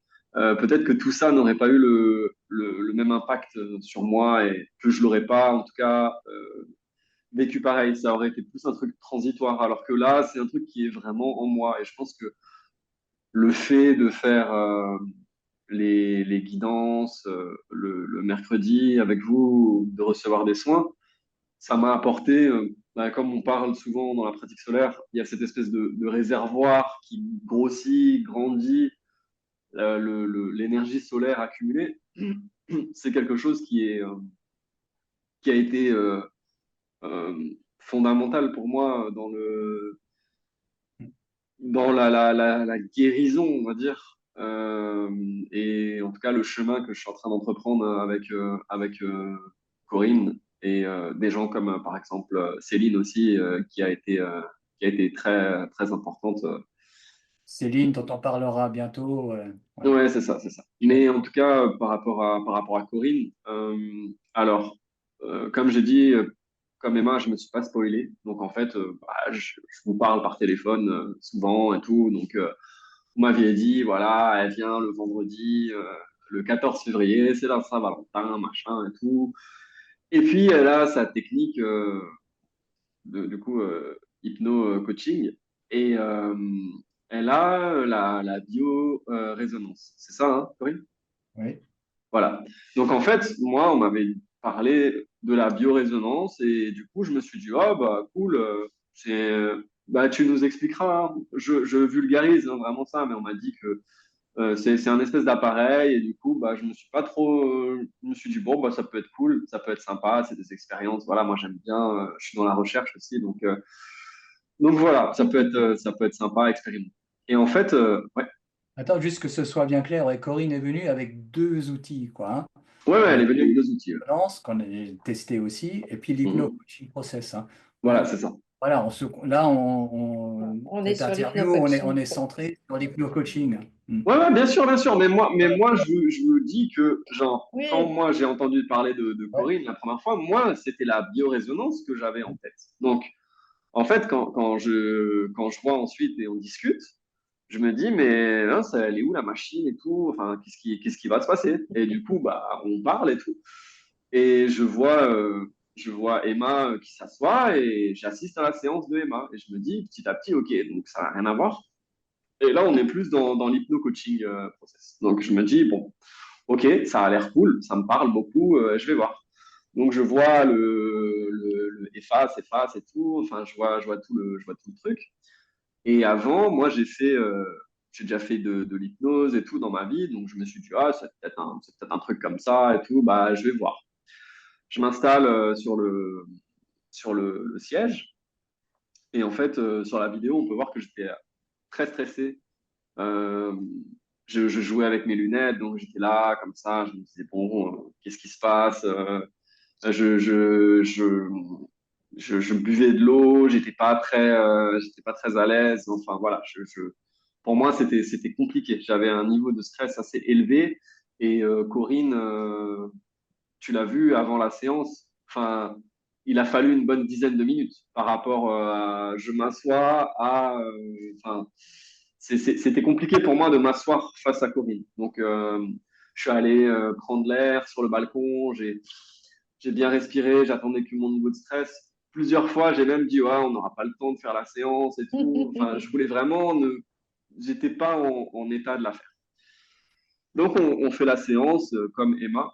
J'ai pris des souvenirs qui étaient traumatiques et c'était une bonne séance. Par rapport à la séance de Emma, moi, cette séance, elle m'a moins marqué qu'Emma, mais parce que j'étais pas dans un état, j'étais pas dans le bon état pour faire cette séance.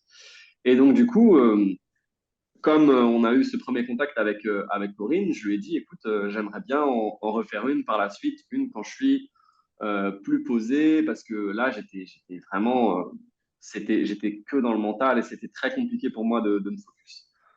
Donc, quelques jours plus tard, on s'est fait une séance sur WhatsApp, en donc comme visio. ça, en visio, comme je vous parle. Et là, alors là, j'ai compris que la première séance de Corinne, que je n'avais pas vraiment ressenti, parce que Corinne avait dit, attends quelques jours et tu verras, il y aura des améliorations, tu verras, machin. Et en fait, moi, j'ai des problèmes qui sont tellement profonds que mes problèmes sont ancrés physiquement en moi. C'est-à-dire que maintenant, je ne suis plus vraiment dans l'appréhension, je suis plus vraiment dans tout ça. J'ai plus un stress physique. C'est-à-dire que quand je dépasse une certaine zone, je stresse physiquement, c'est dans mon corps en fait. Donc, j'ai remarqué les derniers jours qu'il y avait quand même quelques changements, les jours qui ont suivi la première séance. Et quand j'ai discuté avec Corinne, je lui ai dit, mais c'est vrai, tiens, là, par exemple, je suis pas chez moi, c'était très difficile pour moi de ne pas dormir chez moi, enfin, j'ai plein de rituels, j'ai plein de trucs. Donc, il y avait déjà ce sentiment de ouais, c'est vrai, tiens, ça, normalement, je stresse un peu quand je le fais. Et d'autres trucs, en parlant avec Corinne, j'ai vu que, effectivement, j'ai mangé des produits qui étaient à risque pour moi. J'ai fait des choses que j'aurais peut-être pas fait avec autant de facilité et tout. Donc, je me suis dit, ouais, ça marche. C'est intriguant. Donc, la deuxième séance, je me suis posé sur le canapé et je me suis couché. Et en fait, déjà, j'ai aussi remarqué que j'avais des grosses nausées à ce moment-là, qui n'étaient pas en lien avec Corinne du tout. J'ai eu un style de vie un peu discutable les jours qui ont précédé la séance. Et en fait, à ce moment-là, j'arrivais euh, à ne pas,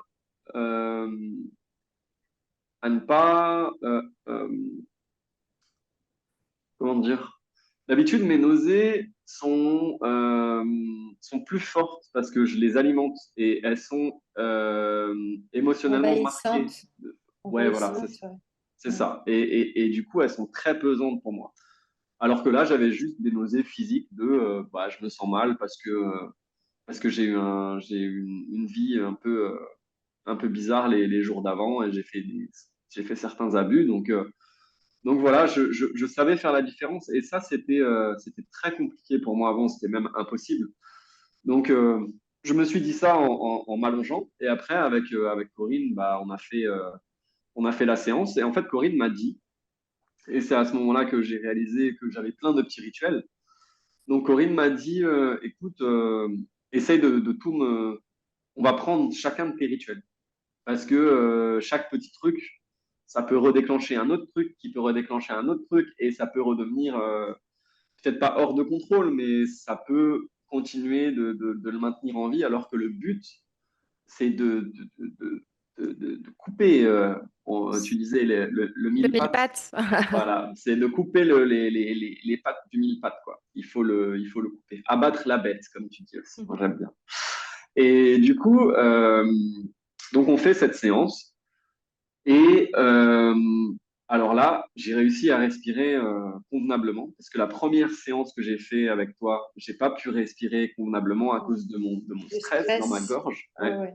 Donc en fait, une respiration normale dans ta séance, c'est donc tu fermes les yeux, tu inspires par le nez et tu expires par la bouche, genre voilà, quelque chose comme ça. Et en fait, le truc, c'est que moi, la première séance, je n'ai pas pu faire ça. Donc, je respirais que par le nez parce que bah, par la bouche, ça me gênait, parce que ça me donnait des nausées, machin. Alors que là, avec les nausées, je respirais avec ta méthode. Donc, c'était déjà très différent pour moi, cette manière de respirer. Et ça m'a amené dans un état, ça m'a amené dans un état de transe, je dirais. Donc, j'ai bien précisé qu'avant, je me sentais très mal, je me sentais fatigué, je me sentais patraque, enfin, mon corps, ça n'allait pas, j'avais mal à la tête, migraine, enfin voilà. Quand j'étais dans cet état-là, je ne ressentais plus mon corps, j'étais complètement, j'étais plusieurs couches en moi, ou j'étais ailleurs, ou je sais pas comment te l'expliquer. Mais à un moment donné, tu m'as même rappelé parce que je ne répondais plus en fait. J'étais tellement loin en moi quand tu m'as demandé d'effacer un souvenir, enfin un traumatisme, une image. J'étais tellement loin en moi que tu m'as dit Jonathan, Jonathan. Et du coup, j'étais là, ah oui, oui, oui, je me suis perdu, désolé. Et en fait, à ce moment-là, quand je suis légèrement remonté, j'ai pu effacer plus simplement le truc. La séance était très simple pour moi. Et donc, je passe à la fin de séance tout de suite. Donc, je me réveille de cette séance. Tu m'as laissé, donc, quand la séance se termine, tu m'as laissé 2 ou 3 minutes encore dans cet état de transe. Tu m'as dit, je vais te laisser encore 2, 3 minutes. Prends le temps que tu veux. Et là, moi, j'étais vraiment, j'étais out. Et alors, j'ai jamais pris de drogue de ma vie, mais je pense que si c'est ce qui se rapproche le plus d'une prise de drogue ou Emma, tu avais dit une anesthésie générale. Ouais, ouais, ouais. Ah, Moi, j'ai eu. Mm. j'étais plus là. Et en fait, revenir ensuite dans mon corps, c'est comme si le matin, t'as un rhume, t'es horrible, t'es mal dans ta peau, dans ton corps, et le matin, tu te réveilles et tu te dis, ah ouais, c'est vrai, j'ai le nez qui est comme ça, ah ouais, c'est vrai, j'ai mal à la tête, ah ouais, j'ai ce inconfort. C'est exactement ce que j'ai ressenti. Je me suis dit, ah ouais, putain, je me sens pas bien physiquement. Ah ouais, je me sens un peu faiblard. Ah, j'ai mal à la tête. En fait, je me suis rappelé de l'état de mon corps. Je me suis rappelé de mon corps au moment où je suis revenu, où tu m'as fait revenir. Et c'est là que j'ai compris que j'étais allé très très loin. Et en me réveillant, je vais utiliser ce mot, en me réveillant, en revenant, j'ai compris que j'étais plus la même personne que j'étais avant de fermer les yeux, donc avant le début de ma séance. Et ça a été un choc pour moi de revenir. C'était, je vais utiliser le même terme que j'ai utilisé, c'était dégueulasse de revenir. Vraiment, j'étais dégoûté de revenir dans mon corps, j'étais dégoûté de revenir dans cet état-là.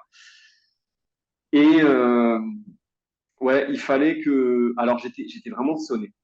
Donc j'avais les yeux, je fixais le mur, j'étais pas là. J'étais en train j'étais en train d'essayer pas de me rappeler, mais j'étais en train de me demander ce qui s'était passé, ce qui allait se passer pour moi aussi par rapport à tout ça.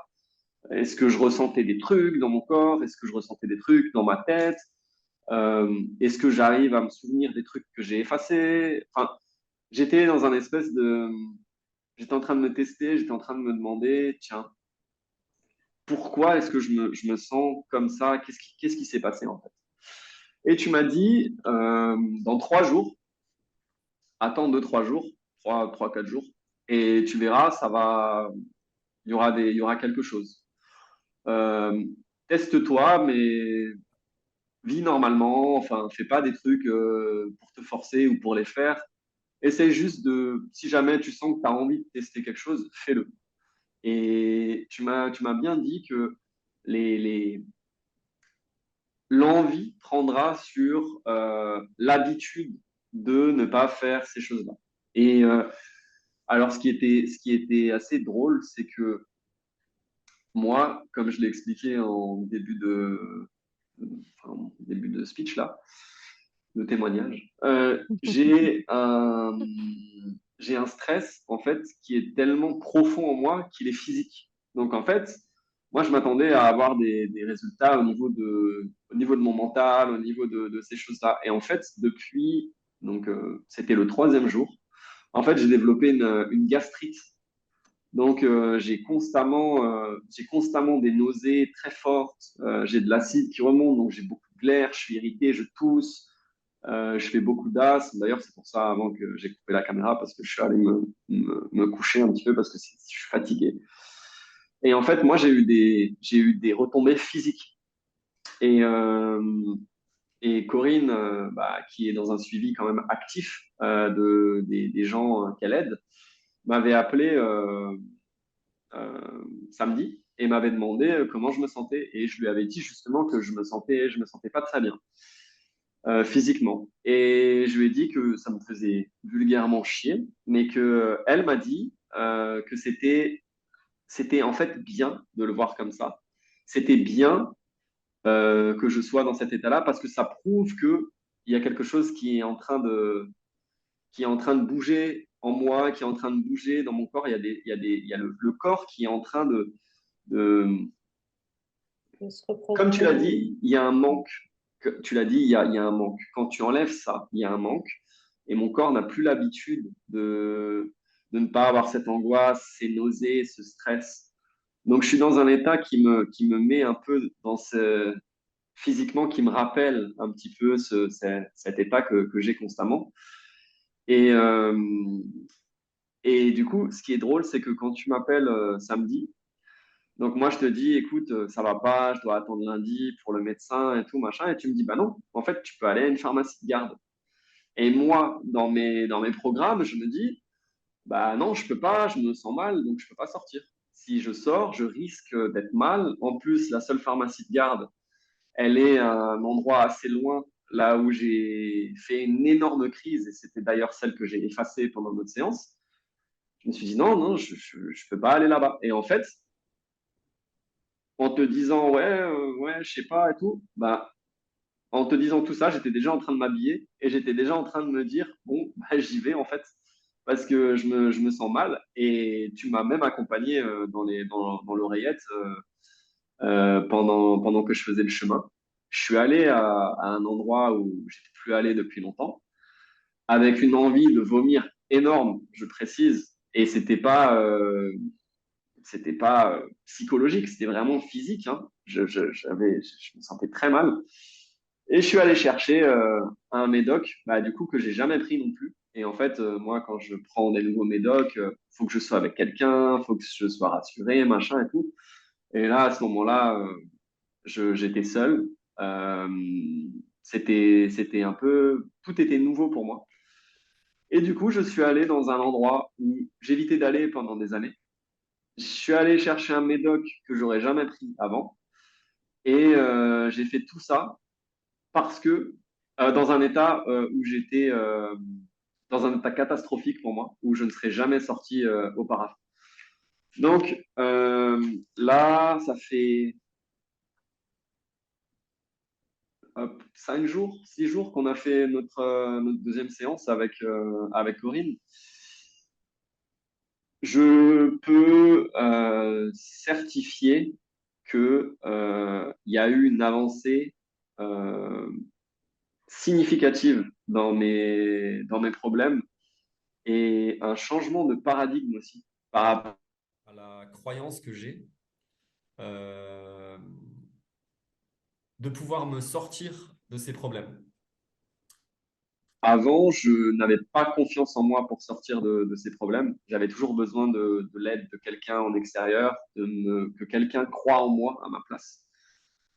Et maintenant, grâce à la séance avec Corinne, je vois que je peux faire des choses, je suis dans un état différent et donc je sais que je peux m'en sortir.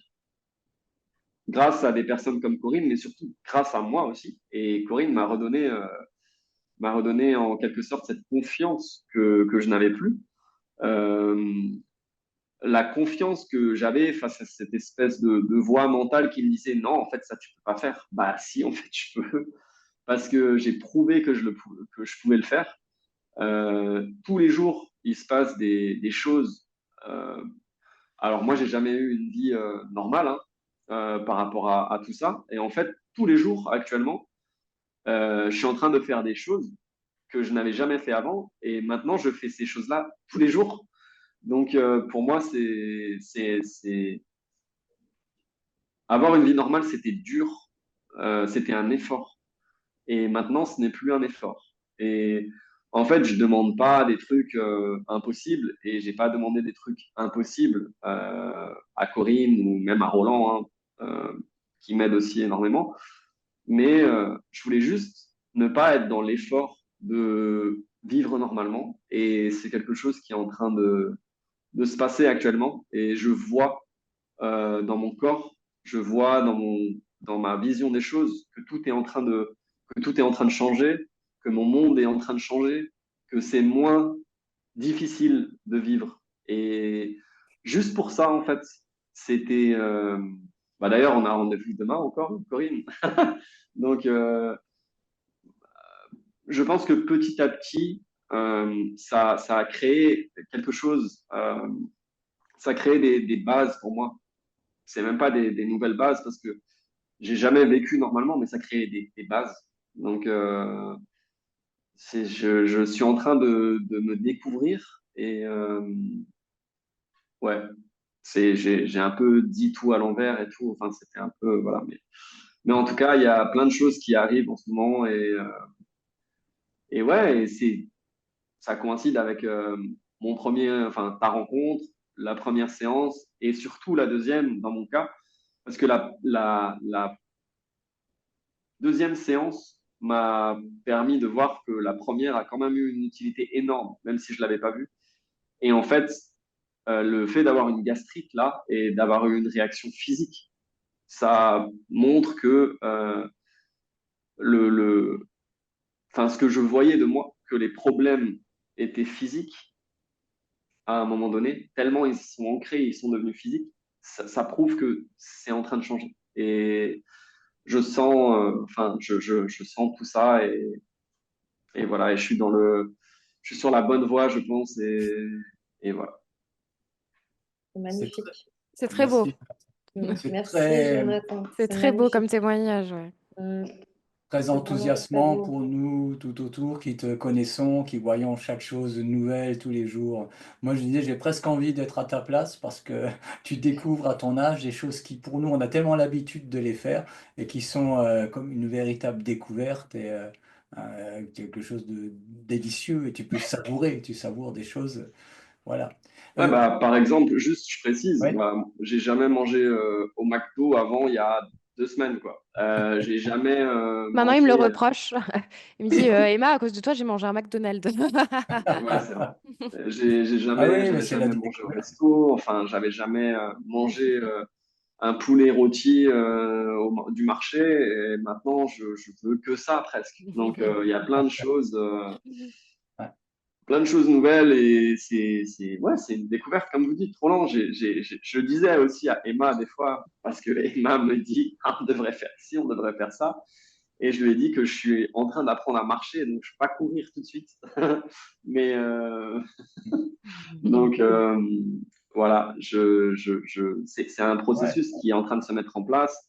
C'est des belles choses et on est en train de vivre. Enfin, le fait de pouvoir me partager dans un état comme ça me fait plaisir parce que c'est quelque chose que je voyais mais que je ne pouvais jamais incarner. Donc, voilà. Et puis C'est même vraiment. le fait d'en parler, je suppose que Ah pour toi, oui, oui, oui. enfin, comme ça, en public, c'est quelque chose de grand pour toi, parce C'est que tu vivais, comme tu l'expliquais, je sais pas si c'était de la honte, mais enfin, en parler publiquement, je pense qu'il y a encore quelques semaines, pour toi, ça aurait pas été possible. Ah oui, oui, oui. Pour moi, en fait, c'était un truc. J'ai toujours parlé de mes problèmes. Je disais toujours que c'est une phase, que je savais que j'allais m'en sortir, donc c'était pas important, que ça sert à rien d'en parler. Si j'en parle pas, ça n'existe pas. Il y avait un déni assez fort et il y avait surtout ce truc de j'attends qu'il se passe un truc et un jour ça va se passer. Et voilà. Et en fait, là, depuis que j'ai pris le problème en main, ouais, tout a changé. Je crois que tu es, t'as un cas qui a été aussi très, qui est très intéressant aussi pour Corinne, et c'est un des exemples de situations où en une séance ne suffit pas. Il y a vraiment une complexité hein, dans ton cas, moi, qui connais bien aussi, enfin nous tous là, nous, on connaît bien ta situation, quoi, hein. Euh, Mm. je suggère même une chose parce que la première interview qu'on a faite, donc le premier hypno-coaching process que tu as fait avec Corinne, on a même eu des problèmes techniques un peu à la fin. On ne sait pas encore trop ce que fera cette vidéo. Mais ce que je trouve intéressant, je crois que vous avez rendez-vous demain, c'est ça? Ouais, demain matin, 9h. Et si vous filmiez ça, et Ouais, y a pas de que problème. ça permettra aussi de voir même la différence, tu vois, entre un démarrage un peu difficile où tu fuyais, hein, clairement, tu avais une Mm. partie de toi qui ne voulait pas le faire, il y avait la fameuse dissociation hein, dont parle Corinne, si Ah oui, oui, oui. c'est bien le bon terme. C'était pas de Et la. Pardon, non, je me permets juste de oui, rebondir. C'était pas de la dissociation chez lui, c'était du stress en fait. Il voulait fuir, il avait peur en fait. d'accord. Et, Ouais, à mon sens, chez Emma, c'était plus un truc. Et Emma, elle parlait de ces trucs comme elle parlait mm, Ça n'existe de plus, quoi. quelqu'un d'autre, non, de l'histoire de quelqu'un d'autre, ouais. presque. Mm. Que Jonathan, il avait peur. Et Ouais, par moi, c'était de exemple, la peur pure, ouais. ouais. Et j'ai posé la question à Intéressant Jonathan. de voir le ton différent, l'attitude de Jonathan dans la session à Ah la oui, ça n'a rien à troisième. voir. La Voilà. deuxième Bah, séance, ce qui se passe souvent dans des cas comme Jonathan, des fois j'en ai au cabinet des gens très stressés, de savoir qu'ils peuvent perdre le contrôle. Il y a une résistance, il y a une lutte, donc il y a le subconscient qui essaye, voilà, il y a quelque chose de. Et ce qui est magnifique, c'est de voir que quand la personne a déjà expérimenté une fois, il y a une sorte de lâcher prise. Ah oui, Ce oui. qui s'est passé chez Jonathan, c'est qu'il y avait comme une espèce de sécurité que bah, c'était pas dangereux Et du coup, il s'est mis à bien respirer, il s'est complètement abandonné à la séance. Et c'est vrai que des cas comme ça, aussi profonds, on va dire, comme il l'a dit, avec des mécanismes aussi profonds, ça peut arriver qu'il y ait une déconnexion dans le sens où le subconscient est tellement sollicité dans le travail que il va prendre le lead en fait sur la séance. Alors ça ne veut pas dire qu'il n'entend pas, ça ne veut pas dire qu'il n'est pas conscient, mais ça veut dire qu'il est dans un état très profond euh, où le subconscient fait sa chirurgie par rapport à ce qui est demandé. Et c'est pour ça aussi que je l'ai laissé quelques minutes à la fin, parce que j'ai compris que vu la profondeur de la séance, le travail était nécessaire voilà, de laisser encore 3-4 minutes pour que ça puisse continuer. Maintenant, ce que j'expliquais à Jonathan, c'est que je pense que c'est une crise de guérison. Voilà, il y a Mhm. plein de repères qui ont sauté, le corps est paumé, il essaye de s'exprimer comme il peut et voilà, du coup, il y a quelque chose de transitoire qui est là, qui va régler en voyant qu'il y a déjà beaucoup de choses qui bougent. Hein. C'est pas évident pour le système de faire sauter autant de repères, même dysfonctionnants. Ça reste des repères. Bah, depuis que tu me l'as dit, moi, je le vois exactement comme ça, hein. Voilà. Je connais mon corps. Je pense qu'il y a enfin, les causes des maladies, des maux physiques, c'est toujours un cran plus haut. C'est des choses qu'on ne voit pas. Donc, il y a pas de hasard que moi, qui ai toute ma vie eu peur de ça, je sois dans un état de... Que tu fuyais avant ou que tu redoutais avant. Oui, voilà, là, je suis en plein dedans, je peux pas m'échapper, je prends des cachets pour ça. Enfin, Mais en attendant, tu fais pas de crise. non, j'ai pas fait de crise, j'ai pas eu peur. Bah, à midi, j'ai mangé au restaurant Tu vois? et j'ai été dans un état un peu, bah. Mais au final, non, j'ai pas fait de crise, j'ai pas eu peur. J'ai tout mangé, j'ai mangé des nouveaux trucs et non, C'est franchement, normal, c'était. hein, le corps avait enregistré une façon de fonctionner avant, on est en train de le modifier, donc qu'on le veuille ou non, ça lui crée quand même un stress à l'intérieur. Oui, bien sûr, mais Et je le la sens. gastrite, c'est ça, c'est un stress, c'est l'émotion, le système émotionnel, hein, l'estomac, les intestins, tout ça. Donc, il y a, Ouais, il y bien a, il y sûr. a, il y a, il y a, il y a beaucoup de choses qui bougent et c'est pour ça qu'il faudra qu'on fasse plusieurs séances. Donc, Bah, ça tu sera sais, j'ai intéressant hâte. que tu témoignes dans plusieurs mois parce que tu seras encore ailleurs. Mm. Il n'y a pas de souci. Si tu veux, dans plusieurs mois, je témoigne. Et alors, je précise, je ne suis pas sorti d'une zone de 5 kilomètres depuis très très longtemps. Donc le maximum actuellement, Bravo. c'est le centre-ville. Si dans plusieurs mois, je peux témoigner à côté de toi, là, ça me ferait plaisir et je pense que À ce la serait mer. ouais, à À la la mer, mer. ouais. Et si tu viens Ouais. chez moi, ce sera déjà Ah bien. oui, mais si je peux aller chez Roland, je peux 20 aller chez. kilomètres. Ouais. C'est ça. Je En fait, voudrais, je m'adresse au public là, hein, pour qu'ils puissent se rendre compte que jusque-là, c'est une première en termes de visionnage qu'ils pourront faire pour cette technique. Il n'y a pas, à ma connaissance, enfin je pense pas, Corinne, il n'y a pas de vidéo.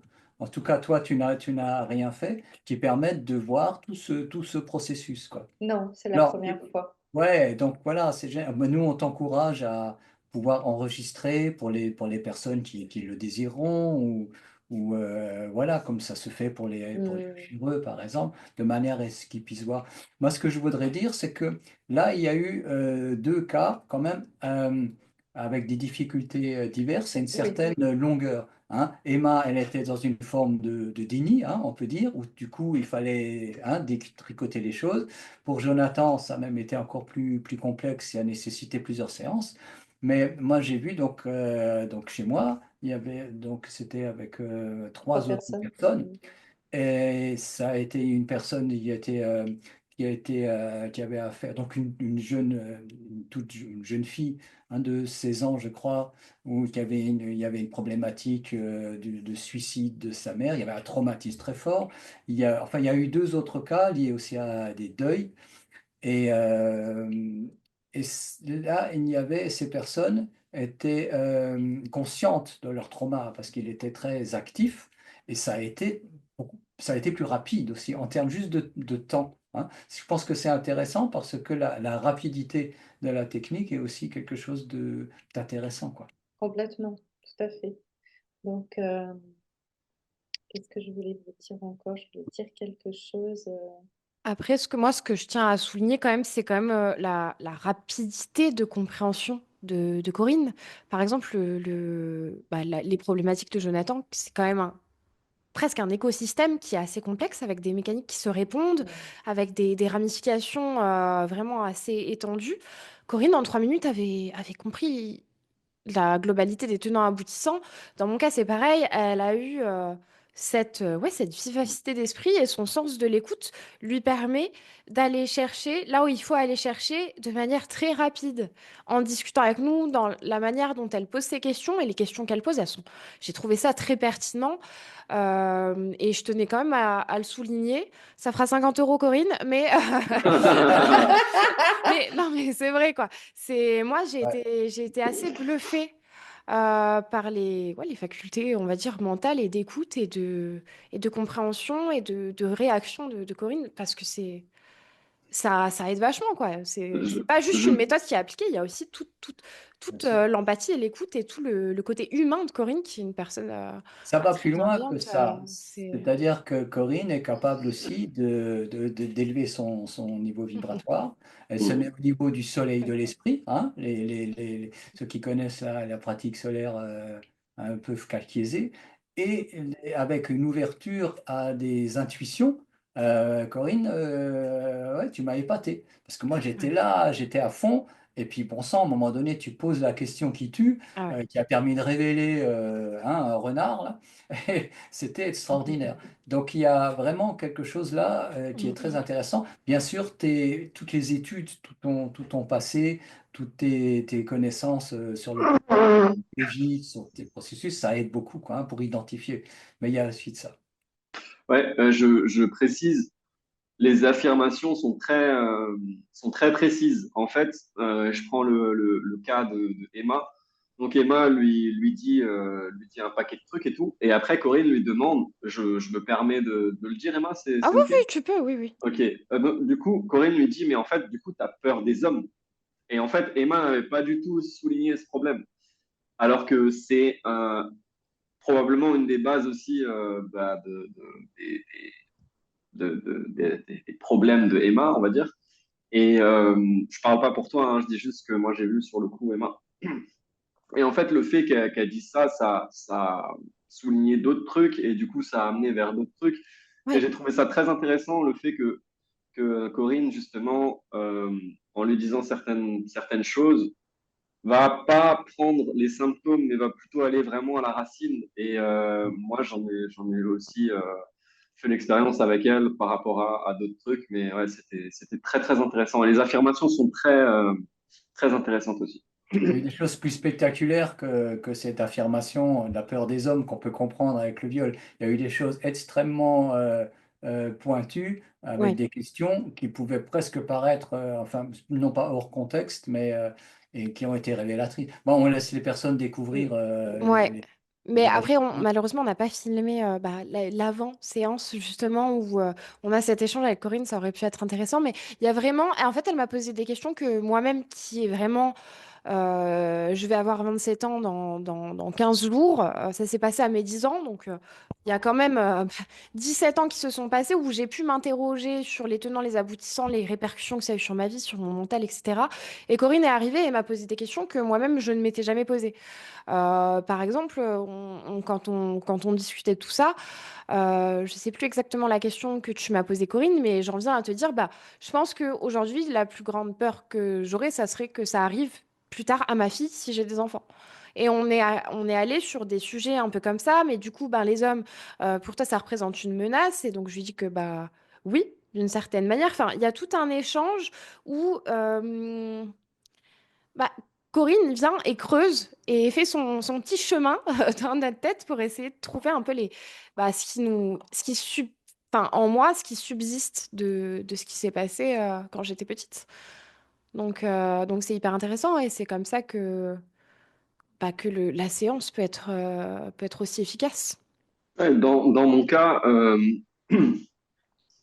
Corinne fait aussi l'inverse, c'est-à-dire que en fait, les gens qui ont des problèmes, des traumatismes depuis très longtemps oublient certaines bases. Et en fait, Corinne les voit instantanément. Enfin, c'est très clair pour elle, le problème est là. On n'est pas obligé des fois d'aller hyper profond. Elle me l'a dit à plusieurs reprises. Non, mais en fait, ça sert à rien de faire ci ou ça. Le problème, c'est ça. Et tout ça amène tout ça. Donc, si on coupe tout ça, bah, il n'y a plus tout ça. Donc, c'était très clair. Et c'est vrai qu'elle a une clarté d'esprit très. Ouais, c'était très clair. Corinne, la tireuse d'élite des Ah ouais, traumas. vraiment, Ah. vraiment. Très clair. C'était. Merci en tout cas pour déjà pour votre courage d'avoir témoigné à visage découvert et sur des sujets aussi confrontants, engageants. Et puis merci pour ces témoignages. Moi, je voulais préciser que euh, l'objectif de cette interview, voilà, comme disait Roland, il n'y a pas de visée commerciale à proprement parler. Le cabinet tourne bien, j'ai une belle clientèle, mais j'ai vraiment à cœur de partager cet outil au plus grand nombre. Et voilà, j'aime œuvrer pour l'humanité et si je peux le faire à mon échelle avec ce merveilleux outil qui m'a été légué, ben, je le fais. Voilà. Bah, avec Jonathan, on en a beaucoup discuté. Pour nous, c'était une nécessité de témoigner. Vraiment, enfin, moi, je peux dire, c'est une grande phrase, mais c'est quand même vrai. Je peux dire qu'à un certain niveau, je pense que tu as changé quand même ma vie. Et le travail que tu es en train de faire avec Jonathan aura aussi beaucoup d'impact sur sa vie aussi. Donc, pour moi, c'était important parce que tu peux aider tellement de personnes Mm. à certaines échelles, mais tu peux aider tellement de personnes que c'est hyper important de partager. C'est hyper précieux ce que tu fais. Donc, Ouais, moi, moi, je te remercie. aussi sur la forme, il y a cette espèce de considération que tu as pour. Enfin, tu t'en fais vraiment un combat personnel C'est vrai. de m'aider, alors que bah il y a une semaine, 10 jours, on se connaissait pas. Donc Alors, ouais, j'en bah fais pas, ça c'est fait. pas un combat pour moi en fait, hein. Je combats rien. Je pense que je mesure en fait l'ampleur de là où tu étais et que je pense que mon accompagnement, c'est pas juste sur des séances, c'est important que je puisse aussi t'aider, t'accompagner à cheminer entre les séances. Je pense que c'est très précieux pour toi. Ouais, je le C'est sens, hein. juste mon ressenti. Voilà. Là, je te Mais, remercie encore ben, publiquement du coup. avec grand plaisir. Merci beaucoup. Magnifique, les amis. Ben, bien sûr, nous mettrons les liens pour contacter Corinne sous la vidéo, les liens pour les enregistrements de la séance avec Emma, avec Jonathan. Et voilà, merci à tous pour votre Merci écoute. Roland, merci Emma, merci Jonathan, merci beaucoup. Merci à vous. Merci infiniment.